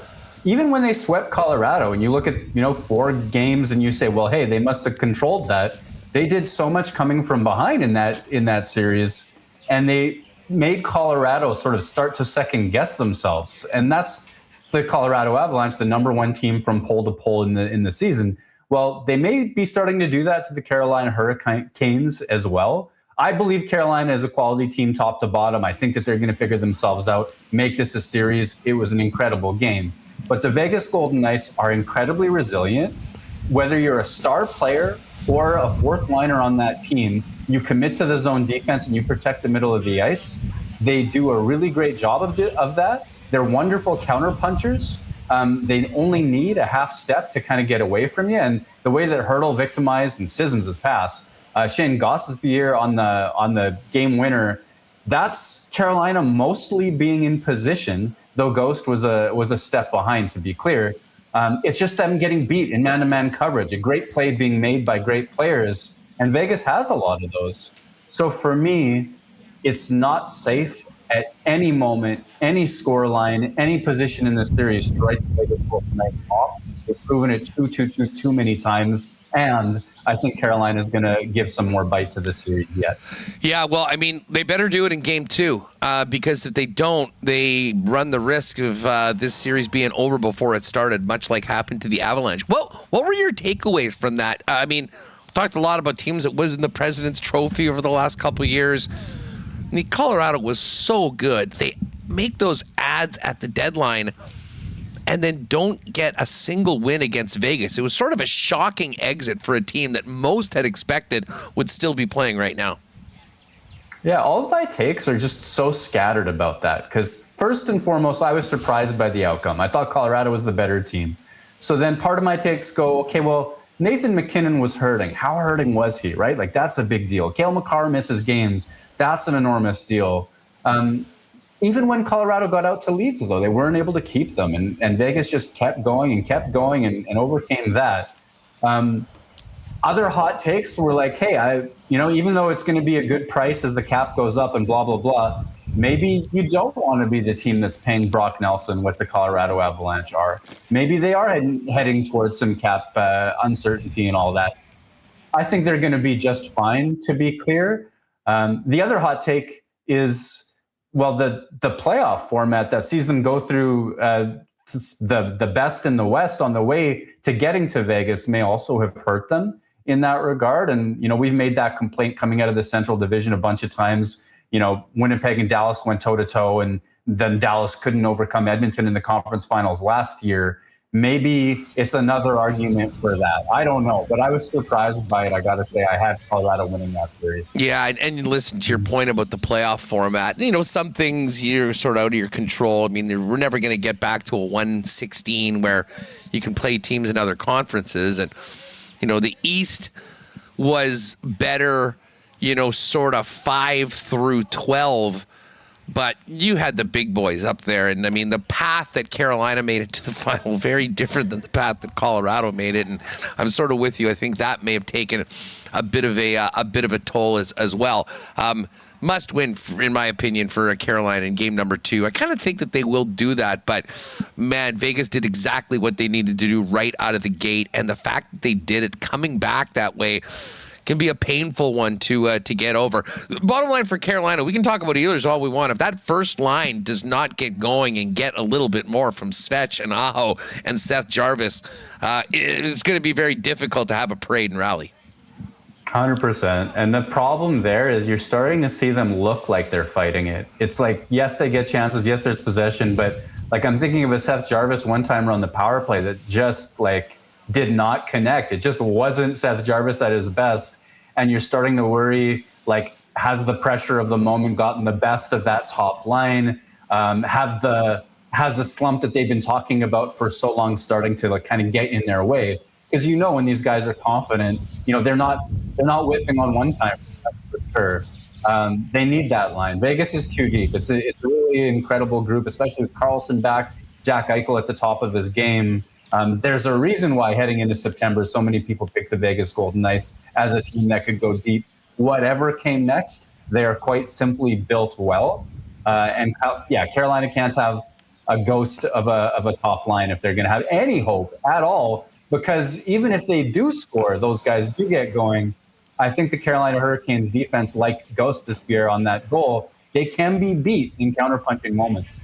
Murat, the World Championships finished up. Obviously very disappointing. Every now and then, every few years, we lose to a team like Norway. It just sort of stuns you considering the players that Canada's out there. Obviously, Mark Scheifele had his moments, disappointing. But I think what was most interesting for Jet fans watching outside of the Canada games was Viggo Bjork, who is... I will say myself and many, I think, Jet fans have hopes that he might be there at 8 and the team might consider picking him. I know you talked to a lot of people both in the scouting game, and we're really focusing in on the draft coming up. The way that he was able to play, the role that he played with the Swedish team against men in the World Championships, what are you hearing that's doing to his draft stock? And might he not even be a possibility at all for the Jets at 8? There have been some very recent mock drafts that you see teams reach and they pick Bjork inside the top 8 before Winnipeg gets a chance. I've been pouring through other people's research, just trying to get a sense of things. And the more recent you go, the more Bjork is likely to be taken high. And it's because people are starting to see the people whose mock drafts I'm studying, they're on the expert side of things. But I think even the casual fan, when you have the impact that he does at the Worlds, when he and Stenberg become a dynamic duo, when they score the points they do on the power play, when Bjork goes toe-to-toe with Ryan O'Reilly and wins draws, when he gets praised from Sidney Crosby for his details and his compete, then you start to go, hey, wait, I had read that he was 5'9" earlier in the season and wrote him off completely. Let's take a moment here. Let's actually consider what this guy's capable of. So I think the Worlds has definitely elevated his draft stock, making maybe almost 9 players inside a top 8 that you'd be really excited to get. And the other thing that maybe in my mind elevated his stock is the playoffs of a guy like Logan Stankoven, who's not the biggest guy either. I think if you think he is the goods, and so many people do, his now 5'10" stature shouldn't scare you as much as maybe people acted like it should a few months ago. Yeah, I mean, I'm glad you brought up Stankoven. I mean, he's been phenomenal. I mean, we were all raving over Zach Benson for a month with what he was doing. I mean, there is spots that, you know, smaller players can excel in the Stanley Cup playoffs, but you got to have that dog in you, and it seems like Bjork does. And I'm with you. I mean, the more I read, it seems like people that maybe, to your point, had sort of written him off just sight unseen because of the stats beside the height and weight, or maybe reconsidering a little bit. We'll have more time for the draft coming up. One of the other interesting things that were reported widely, and I know Ken and Mike had in the Freep yesterday, was Shane Doan coming in to meet with the Winnipeg Jets about potentially joining the hockey operations department. We'll see where this goes and if it happens. But from your perspective, Murat, what are the Winnipeg Jets? What should the Winnipeg Jets be looking to add to the hockey ops department? Is it just a matter of another experienced voice, a different point of view, or is there some areas that the Jets are sort of behind right now that, you know, another body or two in the organization might help them be a little bit more efficient and effective in doing what they need to do to build this hockey team? Yeah, it's a great question. And it's, you know, credit to the Jets for being proactive in terms of trying to add however they can add. And, you know, that meeting, I believe it happened last Monday. Doan was at Canada Life Centre, met with Mark Chipman and others, got the tour of the renovations, that whole thing. Winnipeg is pursuing him. He's also well pursued, or like well regarded around the NHL as well. His expertise is meant to be in development. So that's where I think the excitement lies. I don't think the Jets have done a brilliant job of developing their prospects and young players. Now, that may not be within a development staff's purview. It might be about minutes at the NHL or AHL levels. But holistically, I think one can just take a top-down view of drafting and development and say that Winnipeg hasn't done a great job of that in the last, I don't know, decade or so, but at least in the last 5 years would be easier to pick on. And if that's Doan's expertise, the area that he's held in Toronto, in Arizona, and these sorts of things, the types of mentorship roles that he's had, I think that's encouraging. There's a part of me that's like, okay, what are the odds that the best person to add to the team is a legacy Jet from the 90s for a season? Like, how convenient. But still, it's meant to be his expertise. The other thing is, I think, I don't know this, Shane Doan hasn't told me this, but like the ambition with him is to go into management, be a GM someday. And if you're the Winnipeg Jets, you may be able to create an AGM type of position, get him involved with the Manitoba Moose, which has traditionally been Craig Heisinger's perspective, and give him quite a lot of responsibility early relative to maybe some of the other teams like Vancouver and otherwise who are pitching him. Yeah, it's. I'm going to be interested to see how that all plays out. And I would imagine that it's not. I mean, Doan's someone that kind of gets onto the radar because when people see him flying into Winnipeg and going into the building, you can pretty much read the writing on the wall. I'm sure there's plenty of others. I mean, Mark Chipman alluded to that in that letter that he sent out to season ticket holders last week a bit, you know, about the strive for improvement, and, you know, that may mean, you know, some changes, not necessarily changes to the personnel, but, you know, presumably reading the writing on the wall, an ad or two to the department.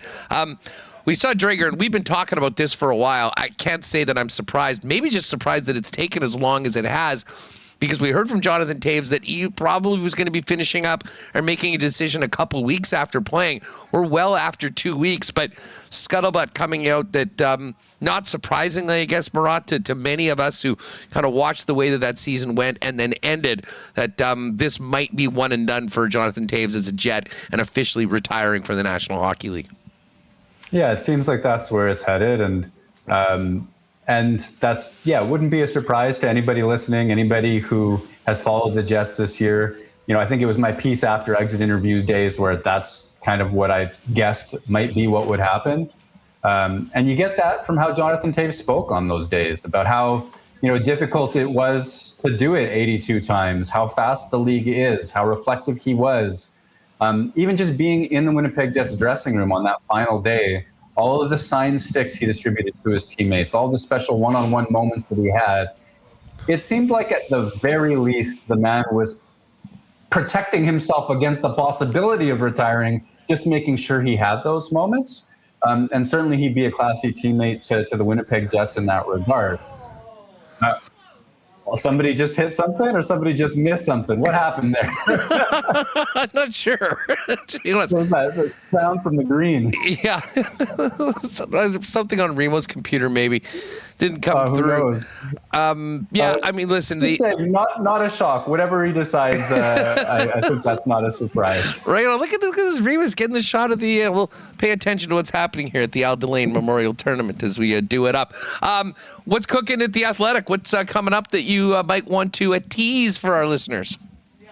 Yeah, today we have a look. I poured through a bunch of mock drafts, a bunch of execs and scouts' opinions and all of that, and basically came up with how the draft board is going to look for the Winnipeg Jets at number 8.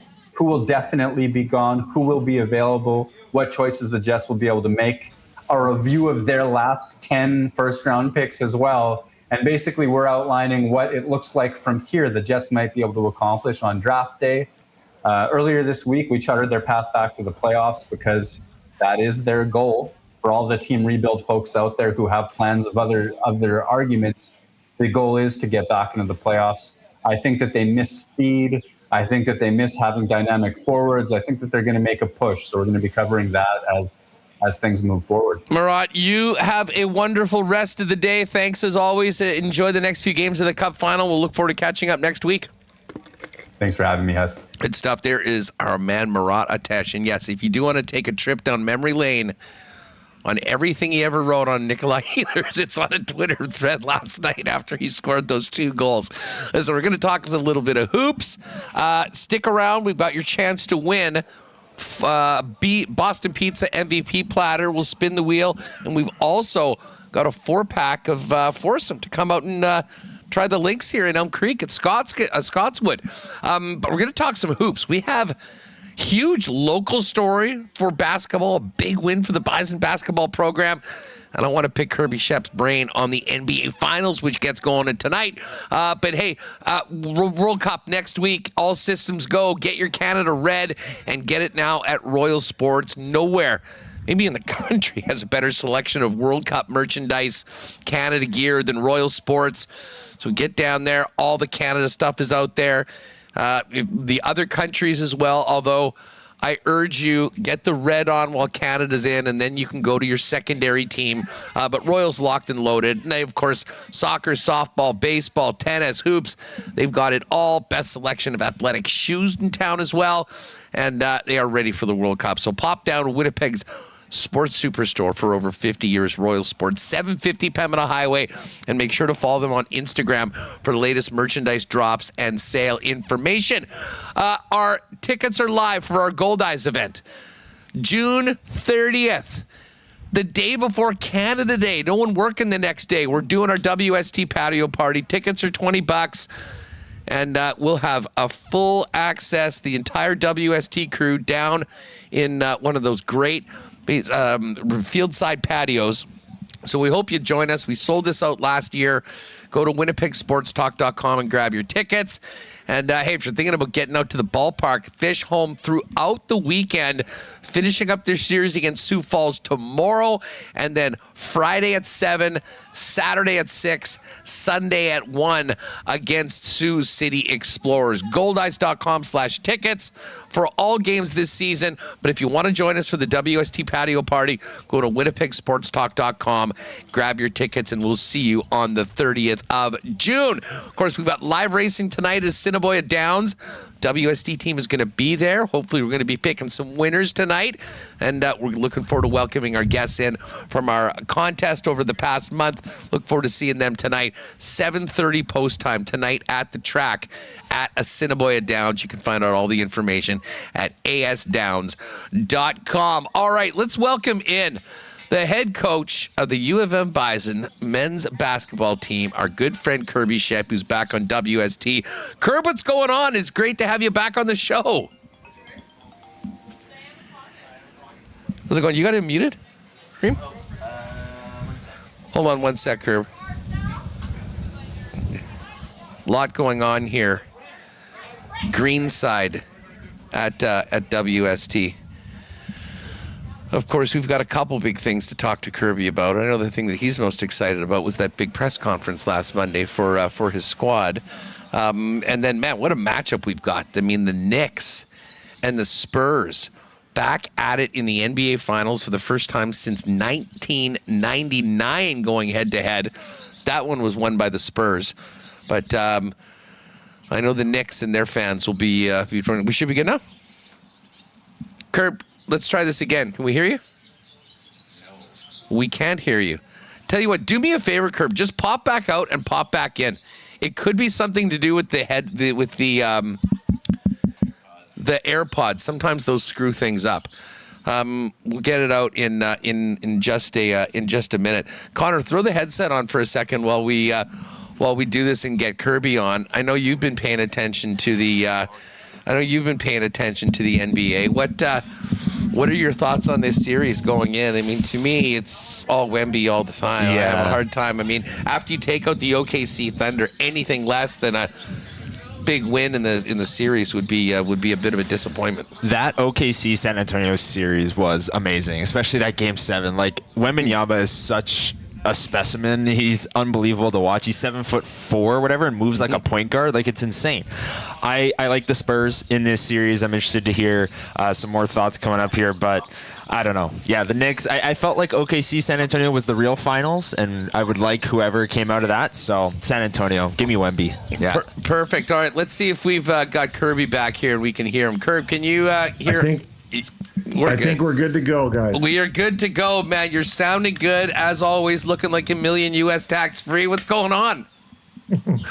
Nothing much, my guy. Happy to be back. And hey, I'm interrupting the a bevy on the 19th green here with you guys. It looks like. Hey, it's nice to mix a little business with pleasure today. We're having a good time. Very nice day. Tournament seems to be going well. Everyone's had a good time. We got a hot dog cart just outside of the camera view, so they've been taking good care of us as well.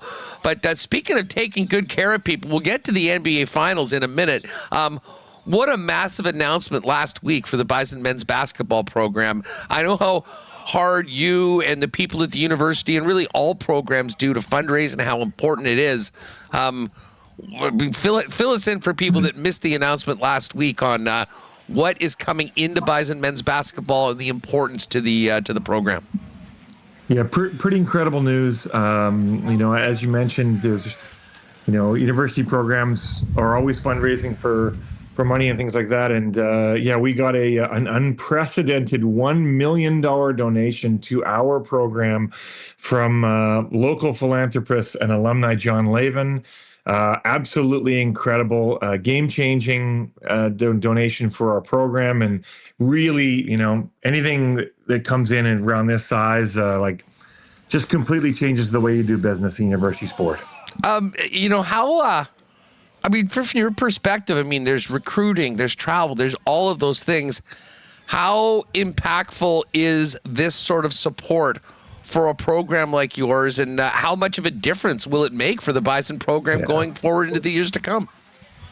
Yeah, we've seen in college athletics, as you know, the changes have been absolutely monumental over the last number of years, really, with what's happening in the U.S., the amount of money that's in that system, with the NCAA essentially becoming completely professional sport now. It's really changed the game for them, but for us as well. It sort of trickled down. And there was always a sense of, Canadian university sport being at a definitely a lower level, not just in terms of competition, but in terms of the athlete experience. And I think, one of the things when you start to bring in money like this, we can start to really do things at a little bit of a different level in terms of providing a real first-class athlete experience for Canadian kids and competing at the absolute highest level where, we don't have to do things the way we do things anymore, but, guys can really have an incredible university sport experience here. And donations like that of, John Lavin's are going to go massively towards that direction. Well, it is. It's great news what's happening on the off the court and what this means for the program. How's the summer been? How are things shaping up for the 2026 herd? Yeah, I mean, we've had certainly a big summer in lots of ways, not just with this, but we graduated a lot of guys. It was an interesting thing that a lot of college programs dealt with as a kind of a double graduation year, which is back to 5 years of eligibility. We have guys now who this is like a double grad class, meaning when COVID happened in 2020, we got a recruiting class that didn't use eligibility. Then we got another recruiting class. So you end up with sort of two seniors classes at the same time. So we had a large exodus this past year. So we've recruited 9 new guys for next year, which is the most we've ever had. And we're going to have basically a complete overhaul here and a rebuild. But in a lot of ways, we really like our young guys that we did return, and we're really excited about our new recruits. And so, yeah, I mean, great time certainly for Fort Garry campus here. And, the buzz around basketball has really been growing here locally with our rivalry with the Westmen has heated up in the last number of years. And, that's certainly going to continue. So we're excited. Yeah, I mean, listen, both programs, I think have exciting futures. I'd imagine a big part of that is just the growth of basketball at a grassroots level here in the city and in the province. I mean, continue to produce some really good athletes that are not just being recruited by the Westmen or the Bisons. Yeah, it's certainly recruiting has become national, and we've seen a little bit of an uptick, I think, with the Sea Bears, right? I mean, not only do we see, professional sport has sort of taken off here locally in Manitoba, which has been great, and they've certainly drawn really good crowds and added to the buzz of basketball. But then we've also seen the connection between us and the Sea Bears and professional basketball. We have 2 guys who are on the Sea Bears right now. We had a couple guys the year before that, and it's been great to sort of, see that pathway not only for the athletes but also for the fans and come out and support us, and guys go on and play in other leagues. And so it's been really contributed to the growth of the sport. Well, that is great news. Well, congratulations. I know there's a lot of work that was done, and I mean, what can you say about a donation like the John Lavin and the family did?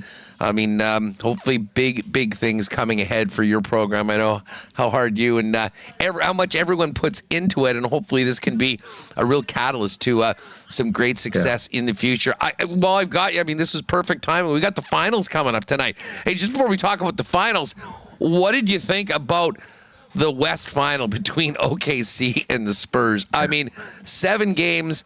I mean, even if you're a casual fan, it was hard not to get locked into SGA, Wemby, and arguably the 2 best teams going at it for the opportunity to get into the finals.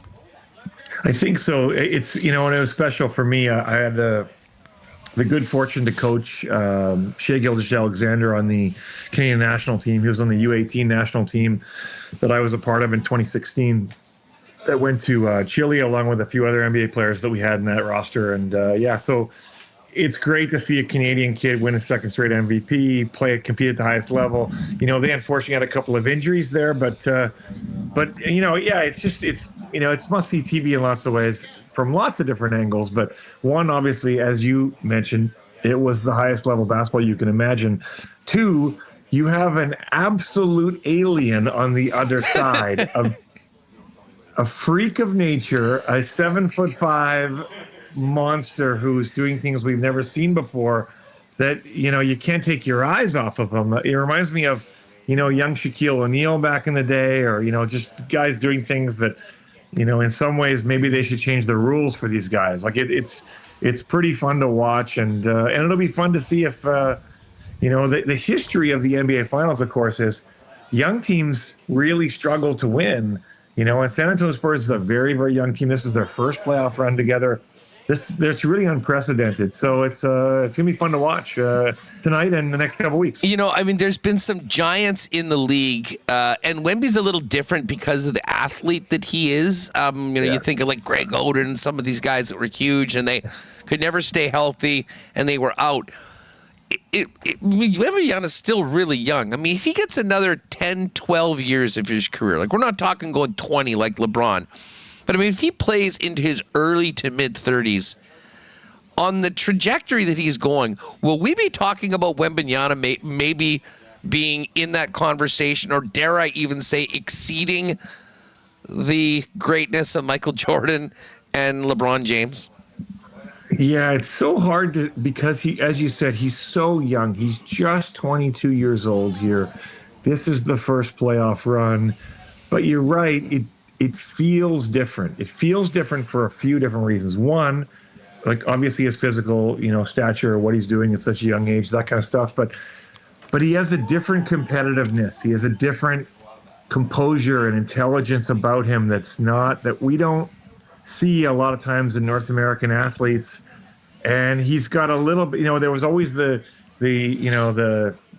knock on the Euros is they're a little soft in every sport, right? We've always sort of said that a little bit. They have a tendency, and he's not that guy, right? He has a little bit of that he's got that FU compete in him, right? That's particularly for Chet Holmgren, cool and watch. It goes back to being under 18s and losing a game to him, and it seems like he's had it out for the guy ever since he got to North America.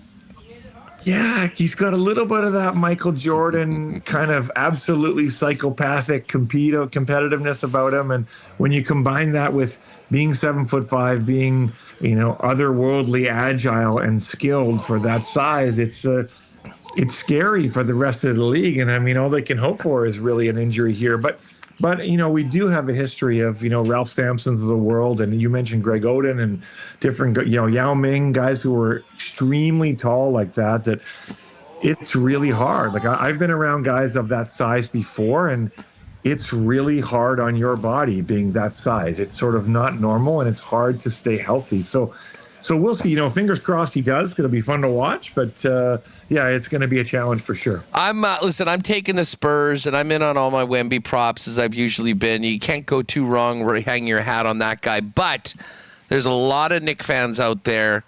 In your opinion, Kirby, is there a path to victory in a 7-game series against San Antonio for the New York Knicks? And what would need to take place for that to occur? Yeah, so I think we go back and we look at that last OKC series, and in some ways the Spurs are a really bad matchup for them, especially as they were constructed being down a couple of players. OKC is an unbelievable team, but their one weakness is they don't have a lot of shooting, and it relies on attacking the basket. Well, attacking the basket when you got a 7'5" guy in there is a challenge, and that was...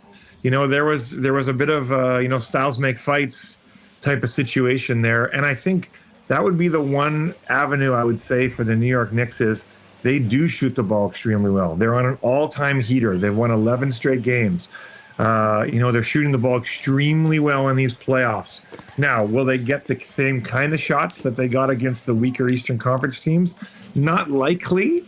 But if they can keep that rolling, if the role players, Mikal Bridges, OG Anunoby, if Josh Hart can make some shots, then I can see there's a window there. The challenge for the New York Knicks is, I don't think going to be on the offensive end. It's going to be on the defensive end.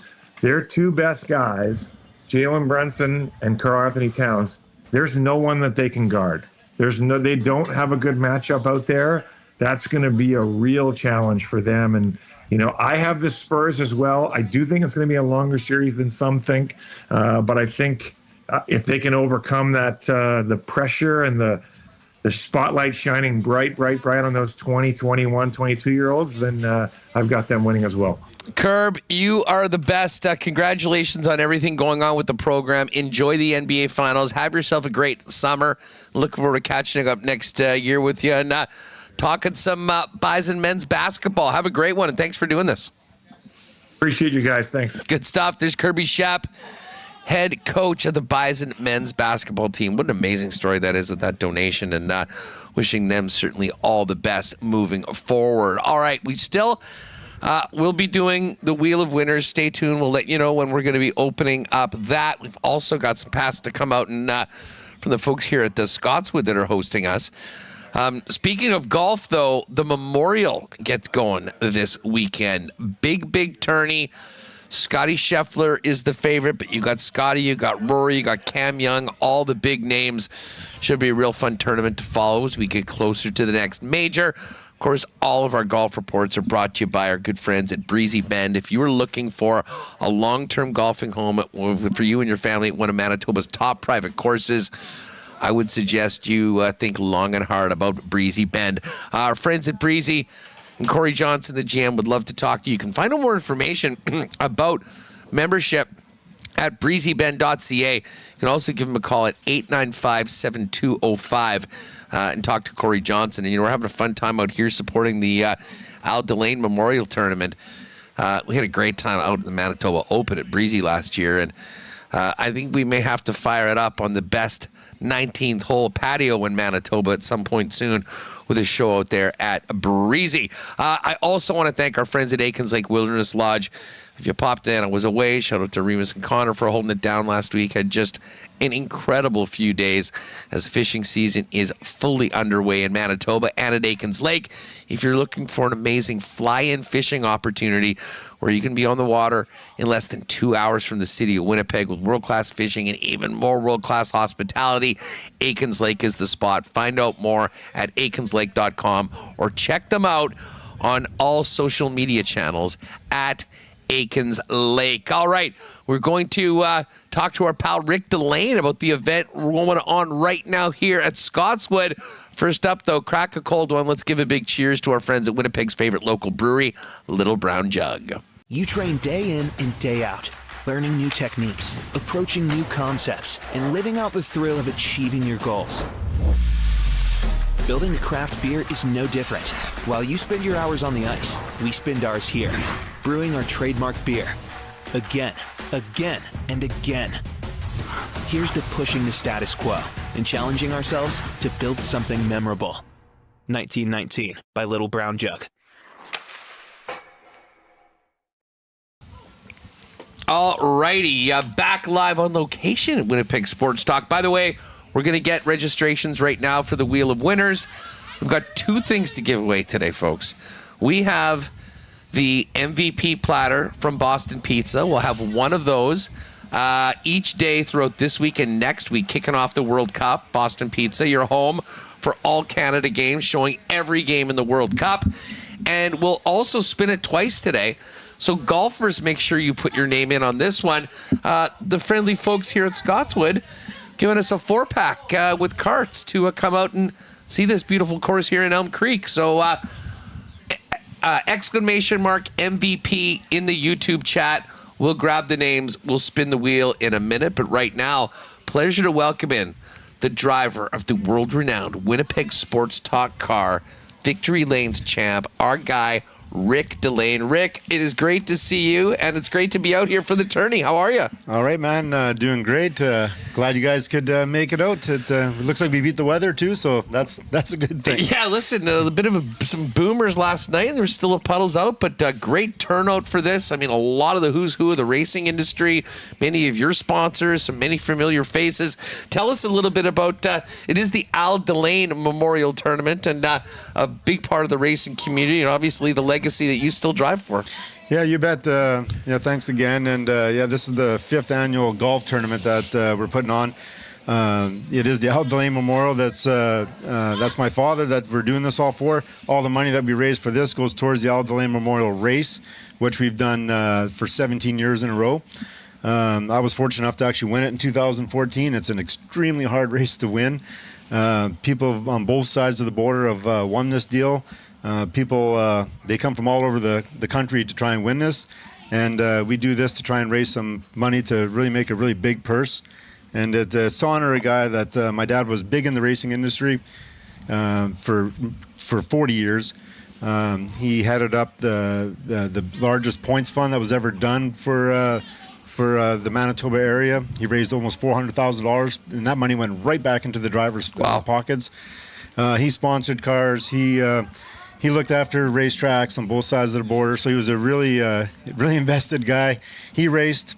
When I turned 13, then I started racing, and this is where we are now. You know, it's funny you mentioned that because, you know, for meeting you, and I mean, your family's involved in racing, maybe as much as any sport, seems to be a real family operation because of the commitment that it takes, you know, everything that goes around the race, and it is almost commonplace for people like yourself to get it as part of a family tradition and pass it on to those below you. Yeah, for sure. It takes so much support. Racing's a really tough deal.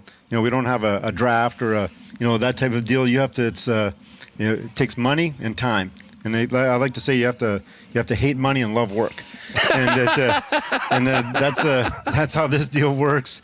And without the support of family, like my family is 100% behind us. And my daughter has been born and raised in it. I was born and raised in it. And you're right. It takes a village to make this work. Rick Delaine with us here at Scotswood as we support the Delaine Memorial Tournament. Tell us about the race. When and where is the race? Is it here in Winnipeg at Victory Lanes? It was for a long time until COVID. Then we had all kinds of problems because of that deal. When I won it was actually in Winnipeg. The race was almost dead because of COVID. We were really trapped. Then Grand Forks, a track that we were at all the time, and my dad had a lot of connections with, they reached out to see if they could take the race and bring it over there. And we did, and it's been fantastic. They treat like my mom like gold when we go there. They honor the legacy of my father really well. They put a ton of money into it, and it's become one of the biggest races in the whole Midwest United States. And it's 6 of the top national champions in the whole country showed up. It's a tough deal now, and I think he would be really proud. My dad always said that. Big races has big pressure with big reward, and there's so much pressure on this race that even like I'm not guaranteed a spot in it. You have to qualify. 50 cars show up, 24 spots. I might not get in. So people, practically kill one another to get into this race, and it's quite entertaining. And we have it. It's the first Friday after the long weekend in September. Oh, excellent. No, you're getting in this year. You're getting back in a big run. With that WST whip, I saw the car looks great. Where are we at right now in the season? Are you just about to get going? And how's the preparations to follow up such an amazing year last year that you had? It's the weather's been kind of our enemy a little bit getting started. We tried to get started last weekend at Dead Horse Creek Speedway in Morden. Another great place to check out racing. It's awesome there. It rained out, unfortunately. So we actually haven't done our first one, but our first one will be this Friday in Grand Forks, North Dakota. And then the next night in Greenbush, Minnesota. And then the following Thursday at Winnipeg. So we're starting to get ramped up here. So it's been a little bit slow getting going. The last 4 years have been great. We've won 3 straight championships at Winnipeg. We won the championship 2 years ago at Dead Horse Creek Speedway. Had a runner-up finish there last year.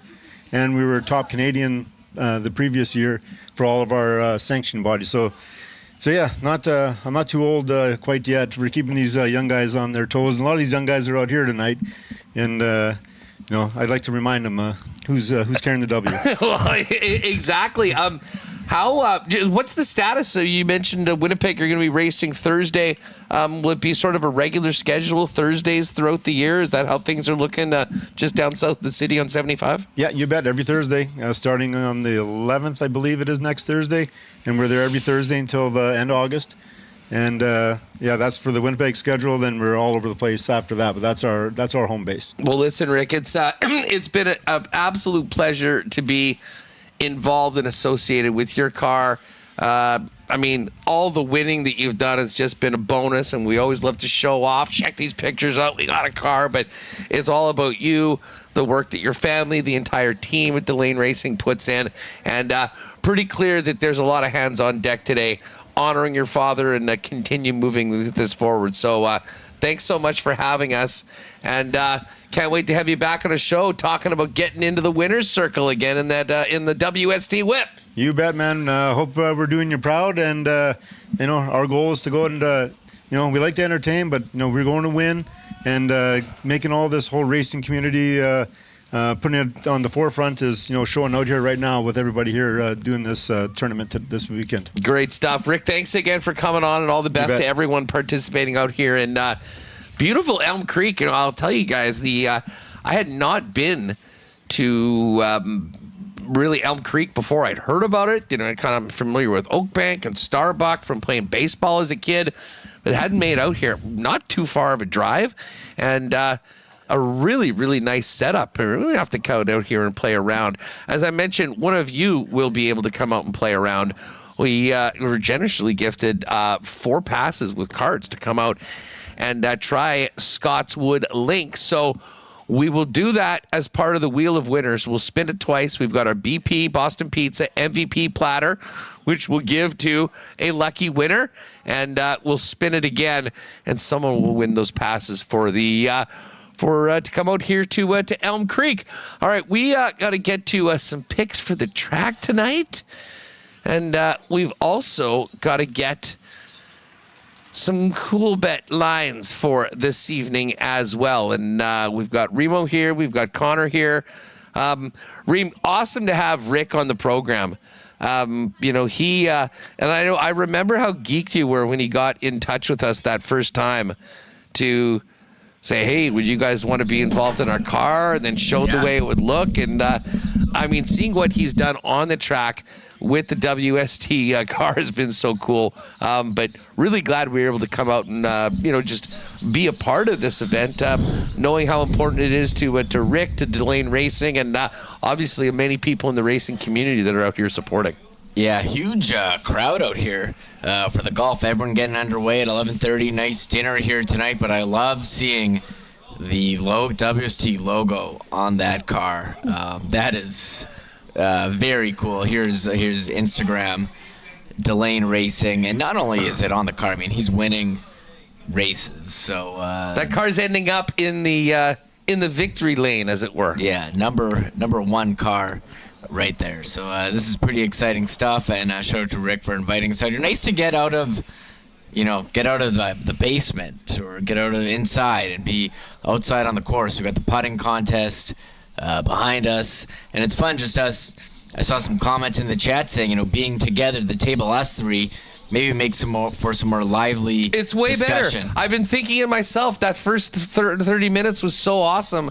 And, we sort of get used to doing things on Zoom and doing through it, but there is absolutely nothing that can replace everyone being together in the same place. And it's great to have the 3 of us, Connor. You've been stiffer. How have things been going on the links while you were perusing the action? It's been great. So they've got free hot dogs. That's a popular spot. we know dabbled. about that. We've had a couple. We've made our appearances Full there. Joey Chestnut versus Kobayashi today behind the scenes. Yeah. And then right behind us here on this putting green, they're doing like a 50-50 putting challenge where people have to putt into kind of this small little, built thing over here. And some people are draining it. Some people are having a great time. But yeah, very busy. A lot of people supporting. And as Rick said, we're dodging the weather here. You can see the dark clouds. They keep passing us. So hopefully we keep dodging it. I gave Remis the mandatory brain damage at the start of the show for forgetting the power cord for the screen. But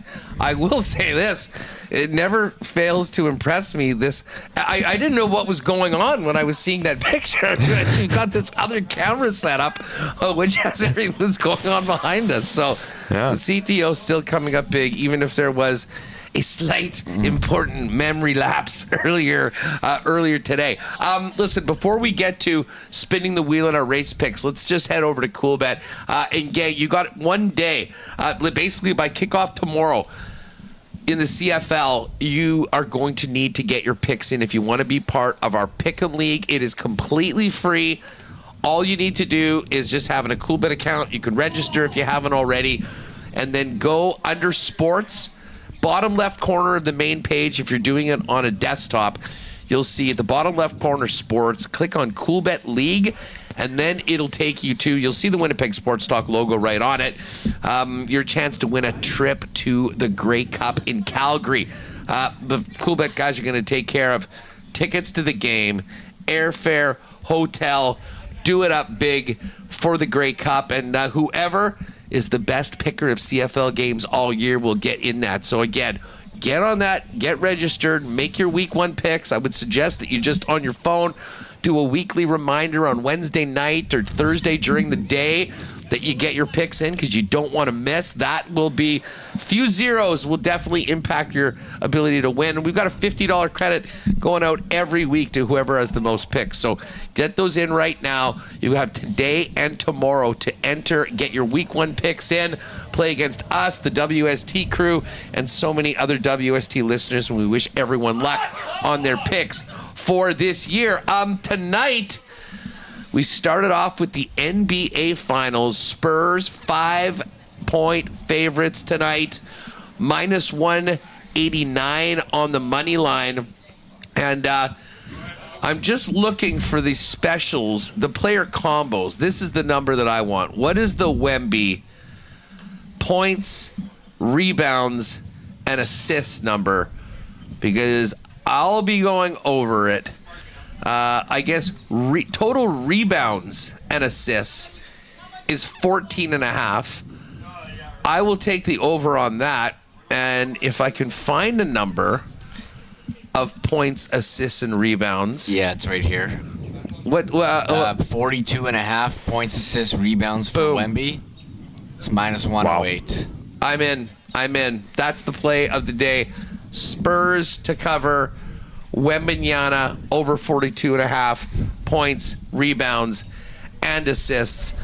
I'm looking forward to that. Series price, by the way, if we are looking at the futures right now, heading into game 1, it is the Wemby's minus 185 for MVP. Jalen Brunson 200, and then plus 200, and then no one else lower than 20-1. Connor, how long of a series do you think this is going to be? Oh, that's tough. That's really tough because I do like the Spurs, and this line is shorter than I thought. I think it's because it's like the Leafs. The Knicks are such a public team. Yeah, true. I think there's Good point. lot of people, like, to be... I think this should be like an 8.5 point line or something like that. And That's I think what I there's thought. so many people so horny to bet on the Knicks that we're getting a better number on San Antonio. The Knicks are in the NBA Finals. You see the videos outside of MSG every time they win a game. People are going absolutely nuts.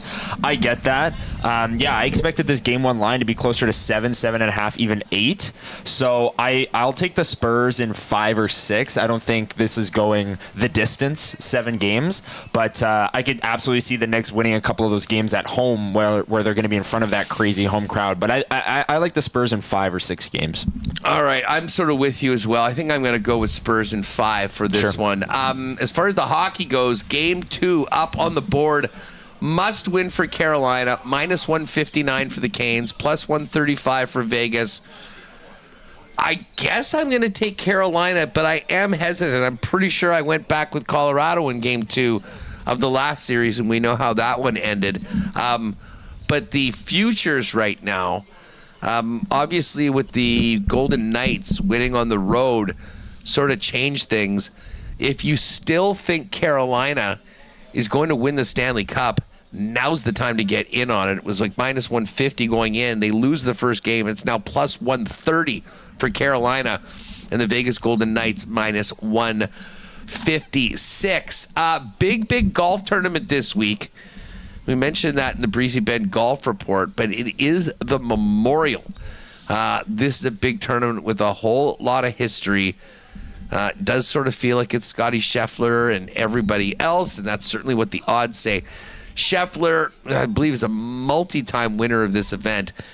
He is 3-1, plus 300. Then Rory at 10-1. Ludwig Oberg and Cam Young at 14-1. Xander at 16. Matty Fitz, Russell Henley, who had that overtime win or a playoff win over Eric Cole on the weekend, and Siwoo Kim all at 20-1. Tommy Fleetwood and Pat Cantlay at 25-1. Hard to lay 3-1 on anyone in a golf tournament. Cam Young's been so good this year. I think I'll give Cam a little love at 14-1 for the Memorial. Just checking in on today. And tough news for Felix Auger-Aliassime. He is out right now. The Italian Caboli, the 10 seed, beat him 4-6, 6-4, 6-4, 6-4. So we won't have Felix to bet on anymore in the tourney. We got the women's semis coming up. Huge upset earlier today. Sabalenka, the number 1 seed, lost on the women's side. So really is anyone's tournament, but feels like it's Andre Zverev's his time to get his first ever Grand Slam winner. Everything's up at Coolbet. Again, bottom left of the main page under sports, click on Coolbet League and make sure to get your picks in our free CFL Pick'em contest for your chance to win $50 Coolbet dollars weekly. But the grand prize, whoever finishes on top of the table at the end of the 21-week regular season, will be going to the Grey Cup courtesy of Coolbet. All right, Reem, before we do the picks for our night tonight at Assiniboia Downs, why don't we give away an MVP platter for Boston Pizza and those passes to come out here to Elm Creek and swing it at Scotswood? Yeah, 100%. Here, before we wind the show down, Huss, we have had some nice super chats from listeners. Oh, perfect. Which is great because it'll pay for part of the Uber to get my power cord. To get my power cord from Winnipeg to Scotswood Links at Elm Creek. So appreciate these super chats. Unbelievable. If you missed the show, yeah, we got out here and realized I did forget my power cord for the gaming laptop Gonna need at that, home, yeah. but it's fine. T. Will says, a lot of talk about Ehlers, of course, in the chat today. T. Will says, I agree, Huss. The Jets mismanage one asset in their entire history, and we can't just stop talking about him. It's been almost an entire season already. Get over it, people. And T. Will's got the there's no sarcasm font on YouTube chat, but he confirmed that it was on. Derek Schmidt, who did buy a ticket, we'll see him at the Gold Eyes night. Yes, right on. He gave out 10 gifted memberships, so other than 10 more people will have that microphone icon beside their name, and they'll have access to emojis as well in the live chat. So shout out to Derek. Nick Lynham popped in. He says, Nickel have a take. Nickel have a take. He says, The reality is, Huss, it's time to start getting loud on the reality of this front office and situation this is heading. Ehlers is the focal point of many mismanaged assets. They aren't bouncing back. And Comet, who asked us how we were doing at golf, he's like, what's your score so far? Well, I said my score is 2 hot dogs. We're even. And he says, thanks for doing the remote show. So a lot of people are enjoying. It is a nice background. And here, I'll put up the putting going on behind us as we continue. Let me bring it up here. I love the fact that we got the putting green cam. Yeah, we got. This is like a big time PGA broadcast here. Yeah. Well, we want to see people try. Can you do your Jim Nance? Hello, friends. Hello, friend. Welcome to Scotswood and Elm Creek. Delaine Memorial Open. Oh. And We yes, need the music too. Derek also wanted us to mention it's his daughter, Evelyn's 3rd birthday, and if you remember, she came out to Gold Eyes night. Mm-hmm. She was like 3 days old. Yeah, I think it was a premature baby, so it's technically like -3. Is that how that works? I think that's how it worked. She was less than 9 months from conception and was already at a WST event in the game. I tell you what, Evelyn, for babies, I would put my money that Derek's daughter Evelyn has been to more games as a sub 1-year-old, 2-year-old, 3-year-old than any kid ever in Winnipeg. Yeah. We're showing people putting here in the comments. All the golf coaches in the chat. There's a lot of golf. Yeah. Here we go. Yeah. Yes. Bend the knees. Yeah, there we go. So we're having a lot of fun here. It is nice to be outside or eating some food. I had some good coffee in the clubhouse as well. It's nice drive out here, and the weather is cooperating. We haven't had any rain on our gear here, which is nice. But you want me to pull up this wheel? Hey? Who is the... Okay, yeah, pull up the wheel while we're doing this. Okay, here's my question, and this is for the chat. This is moving on. T-Will's side-eye, sarcastic super chat, the others. So obviously, we agree. It's, Nikolai Ehlers is gone. Everyone says that he was a mismanaged asset. But there's apparently a million of them. Who's number 2? And if you guys come at me with Ville Heinola or Sami Niku, I'm walking off. Well, Sami Niku was first up on my list. No, I'm kidding. Oh, man. Well, I are there a bunch of others that I'm just not thinking, off, out of it? Or is there... I mean, I think... okay, I don't know if this guy's number 2. Maybe? Yeah, and Chisholm, right? I do think Ville does deserve a little bit of... I mean, he didn't, break the door down, but he was a first-round pick that is seemingly, never made an impact on the team. But was he a bad pick, or was he bad pick, bad development. I mean, there's some bad luck too, for with sure. The guy. Yeah. I mean, it's not like this was just entirely totally. I mean, I guess the Kovacevic one, I guess a lot of the ones, and people will make the argument that Stanley was mismanaged on the other side of it, right, at the expense of some other players. Yeah. And I guess I'm there, but I don't know. Is there this super long list that I'm just not have had my head in the sand about? Or chat saying comment saying Patrick Laine. Well, I mean, came into the league, I guess, scored 1 million goals as a teenager, and then Laine was awesome here. Yeah, and then they traded him for Dubois, which ended up in Velarde and IFL. Has anyone seen what's happened to Laine's career since he left? Well, yeah. Yeah. What would you rather have right now? Gabriel Velarde on a 6-year deal and Alex Iafallo. Jets did very well in that situation. Yes. Or Laine, who has apparently been healthy and wouldn't. Yeah. Habs didn't say, you know what? You're actually not that healthy. And now coming back. Just chill. Laine's coming back. No, I'm kidding. Well, I mean, if he's coming back, it's going to be on a prove it 1 year deal for sure. Something like that. Yeah. So I don't know. Anyways, we'll have plenty of time. We want to do a special on that. I'm sure Nick and T-Will and everyone on a long list. Yeah. And we can litigate that on the program at some point. All right, let's do the wheel here. Again, Boston Pizza World Cup headquarters. Make your plans next Friday, June 12th, 2 p.m. It is going down. Canada, Bosnia Herzegovina. And we've got MVP platters. We're going to give one away every day. So we're going to spin this once. First winner will be the MVP platter. And then we're going to spin it again.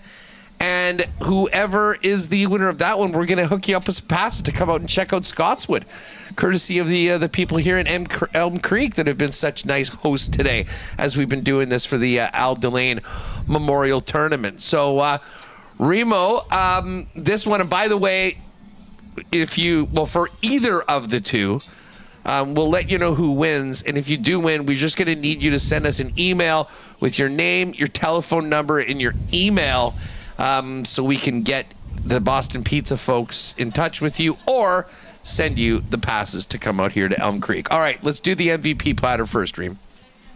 Okay, it's going. Big spin. Oh, Running Man. Sorry, T-Will. Oh, Running Man, you just got by T-Will. Oh man, that was crazy. I thought it was Running Man. The same thing happened to Shane Payne, or the Shane Train on Monday's show. T-Will, good stuff. Just fire us that email, and I'm going to forward it on to our friends at Boston Pizza. You can let them know what your closest BP is. And enjoy that MVP platter. Awesome. It's two of the mini pizzas, 6 wings, and the fried pickles. What's going on? The chat's losing it. One, that T-Will won, but also that just in the fashion that it happened there. Running Man. That's the old, was the Wide World of Sports. The agony of defeat. That was agonizing, I'm sure, for Running Man. Man, that was pretty good. People are losing. Okay, T-Will, send us that email, winnipegsportstalk@gmail.com. We'll get you set up. All right, thanks again to the great folks here at Scotswood Links in Elm Creek. I got to come back in your play. I've never been here before, and looks like a real fun place to get around in. We got 4 passes with a couple carts. So, Remo, spin it again. And thanks again to everyone for hanging out with us here on this On Location show today. Who is our winner? Oh, man. Ray OG. Ray, send us an email, winnipegsportstalk@gmail.com, and we will get in touch with you. Send us your number and your email, and we'll send you the tickets, and we'll be able to fire it up and get you and 3 of your homies out here to swing it out here in Elm Creek.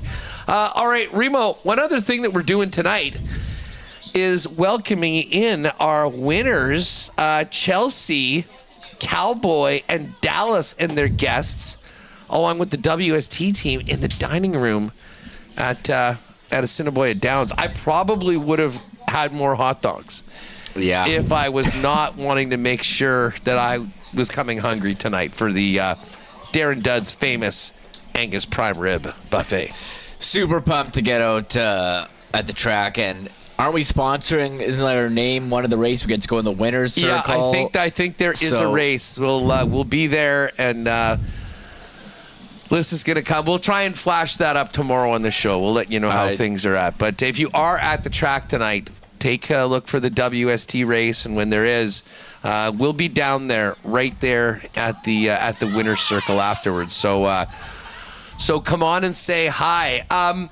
I will certainly be adding to this, but usually when we go to the track, I kind of focus my show picks on the last couple of races because I can bet the other ones in person when I'm there, just in case we don't stay the entire night. So, Remo, I'm looking at race number 7 right now, and I have that is the AI Smart Picks. I love Flying Tex to win this one. And, I mean, the 2 other names that I love are also the other ones right there. Conspiracy Theorist and Main Dude. Hard to go against. I don't think any of those. Now, the other one that I was thinking about potentially is He Likes Winning. That's a good one, too. It's a good one. So, you know what maybe I'll do is I'm going to take Flying Tex. I'm going to change this. This is going to be a little bit of a different trifecta. And we'll see how this works. If you put in Flying Tex to win, and then I'm going to take Main Dude second or third, He Likes Winning second or third, and Conspiracy Theorist second or third, it comes out to, a $6 bet. So it's sort of similar to taking 3 all the way around. You can just take 1 horse to win and then 3 seats anywhere. So that's what I'm going to do for race number 7. And I will put another bet on Flying Tex to win. And then for race number 6 is the other one. What do we have here? We've got the Emirates Affair as the big favorite, Mad About Marie second, and Welcome to Hollywood. The other one that's in the mix that doesn't seem to be getting a lot of love is Yankee Doodle. So I'll tell you what, I'm going to go 3-5-6 with the a 3-5-6 triactor box, and we'll put a little sprinkle on Yankee Doodle for a win as well. Okay, and I just want to give myself a pat on the back here. Coming into this week, I hadn't picked a winner. You were down. And I'm up the last 2 nights. So I had a big $4 winner, paid $31. Nice. On a horse last night. That was the horse. Tell you the name. What's Shakin'? I mean, what a great. That's Hall of Fame horse in my book. I love it. What's Shakin'? I don't know if it's as good as Main Dude, but that's a pretty good one. And I had another small winner, but What's Shakin' was a big one for me. I'm on race 7. I didn't bet Main Dude as much as you want to. I have a trifecta with 3-6-8, Big Walk, Conspiracy Theorist, have to. That's one before, and Flying Tex, which is the big favorite. So hoping Big Walk I can hit one of these big ones to catch up to you. And then on race 6, I'm on 2-3-5. So Welcome to Hollywood, Mad About Marie. And I think I just did the program selection and Emirates Affair. So I just did the chalk on that one. I don't know if that's going to pay anything. And I'm having some luck with some $4 win bets. So on race 2, I'm on horse 4, Paterson Landing. I think that's a big favorite. That's not going to pay anything, but trying to get a nice win there. And race 5, horse 4 to win. Going a bit of a long shot here with the DH, designated hitter, on race 5. So I did a couple at the end. We'll be there in person, maybe adding. Yeah, that's why I said, I mean, we'll be there for sure through probably the first 5-6 races, depending on how late it goes tonight. If I'm not there for 7, wanted to make sure I've got that covered. So HPIBet.com is where you can bet the track, and of course you can watch it on YouTube. And if you're at home tonight, pay attention to it. Again, I'm not sure exactly which race is ours, but it'll probably say in the program or on the YouTube channel, and there probably will be a shot of the WST team in there with the winning horse after that. Well, that's Kurt goes on. This is the Winnipeg Sports Talk race, and you see us in the winner's circle. I'll go on. I'll clip it from YouTube. Yes. You can see us in there getting our picture taken with our winners after having a fantastic meal. We're getting fed today, Huss. We're here at Scotswood Links, Delaine Memorial Golf Tournament, and then at no one on WST is going hungry today, but thanks again to Rick and the staff here at Scotswood. I've had a great time, very helpful folks, and I will admit there's a few clouds out there that have been staying away so far. It's beautiful out right now. Hopefully they'll get through the entire round, but obviously all for a great cause. Big day for the racing community here.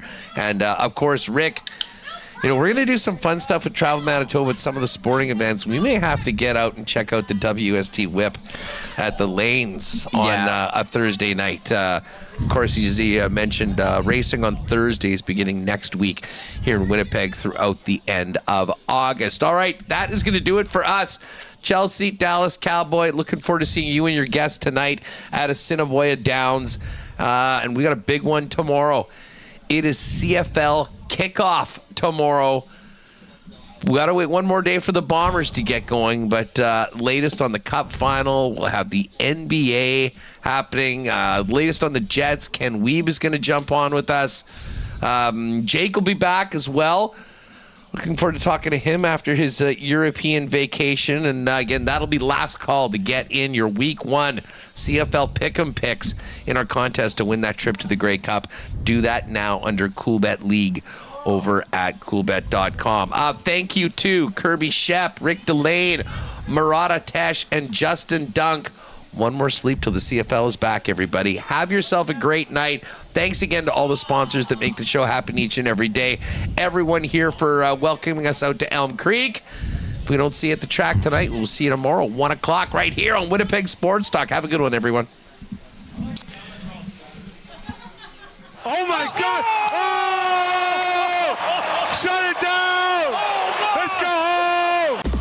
Thanks for tuning in to Winnipeg Sports Talk Daily. Make sure to subscribe on YouTube and your favorite podcast feed at winnipegsportstalk.com.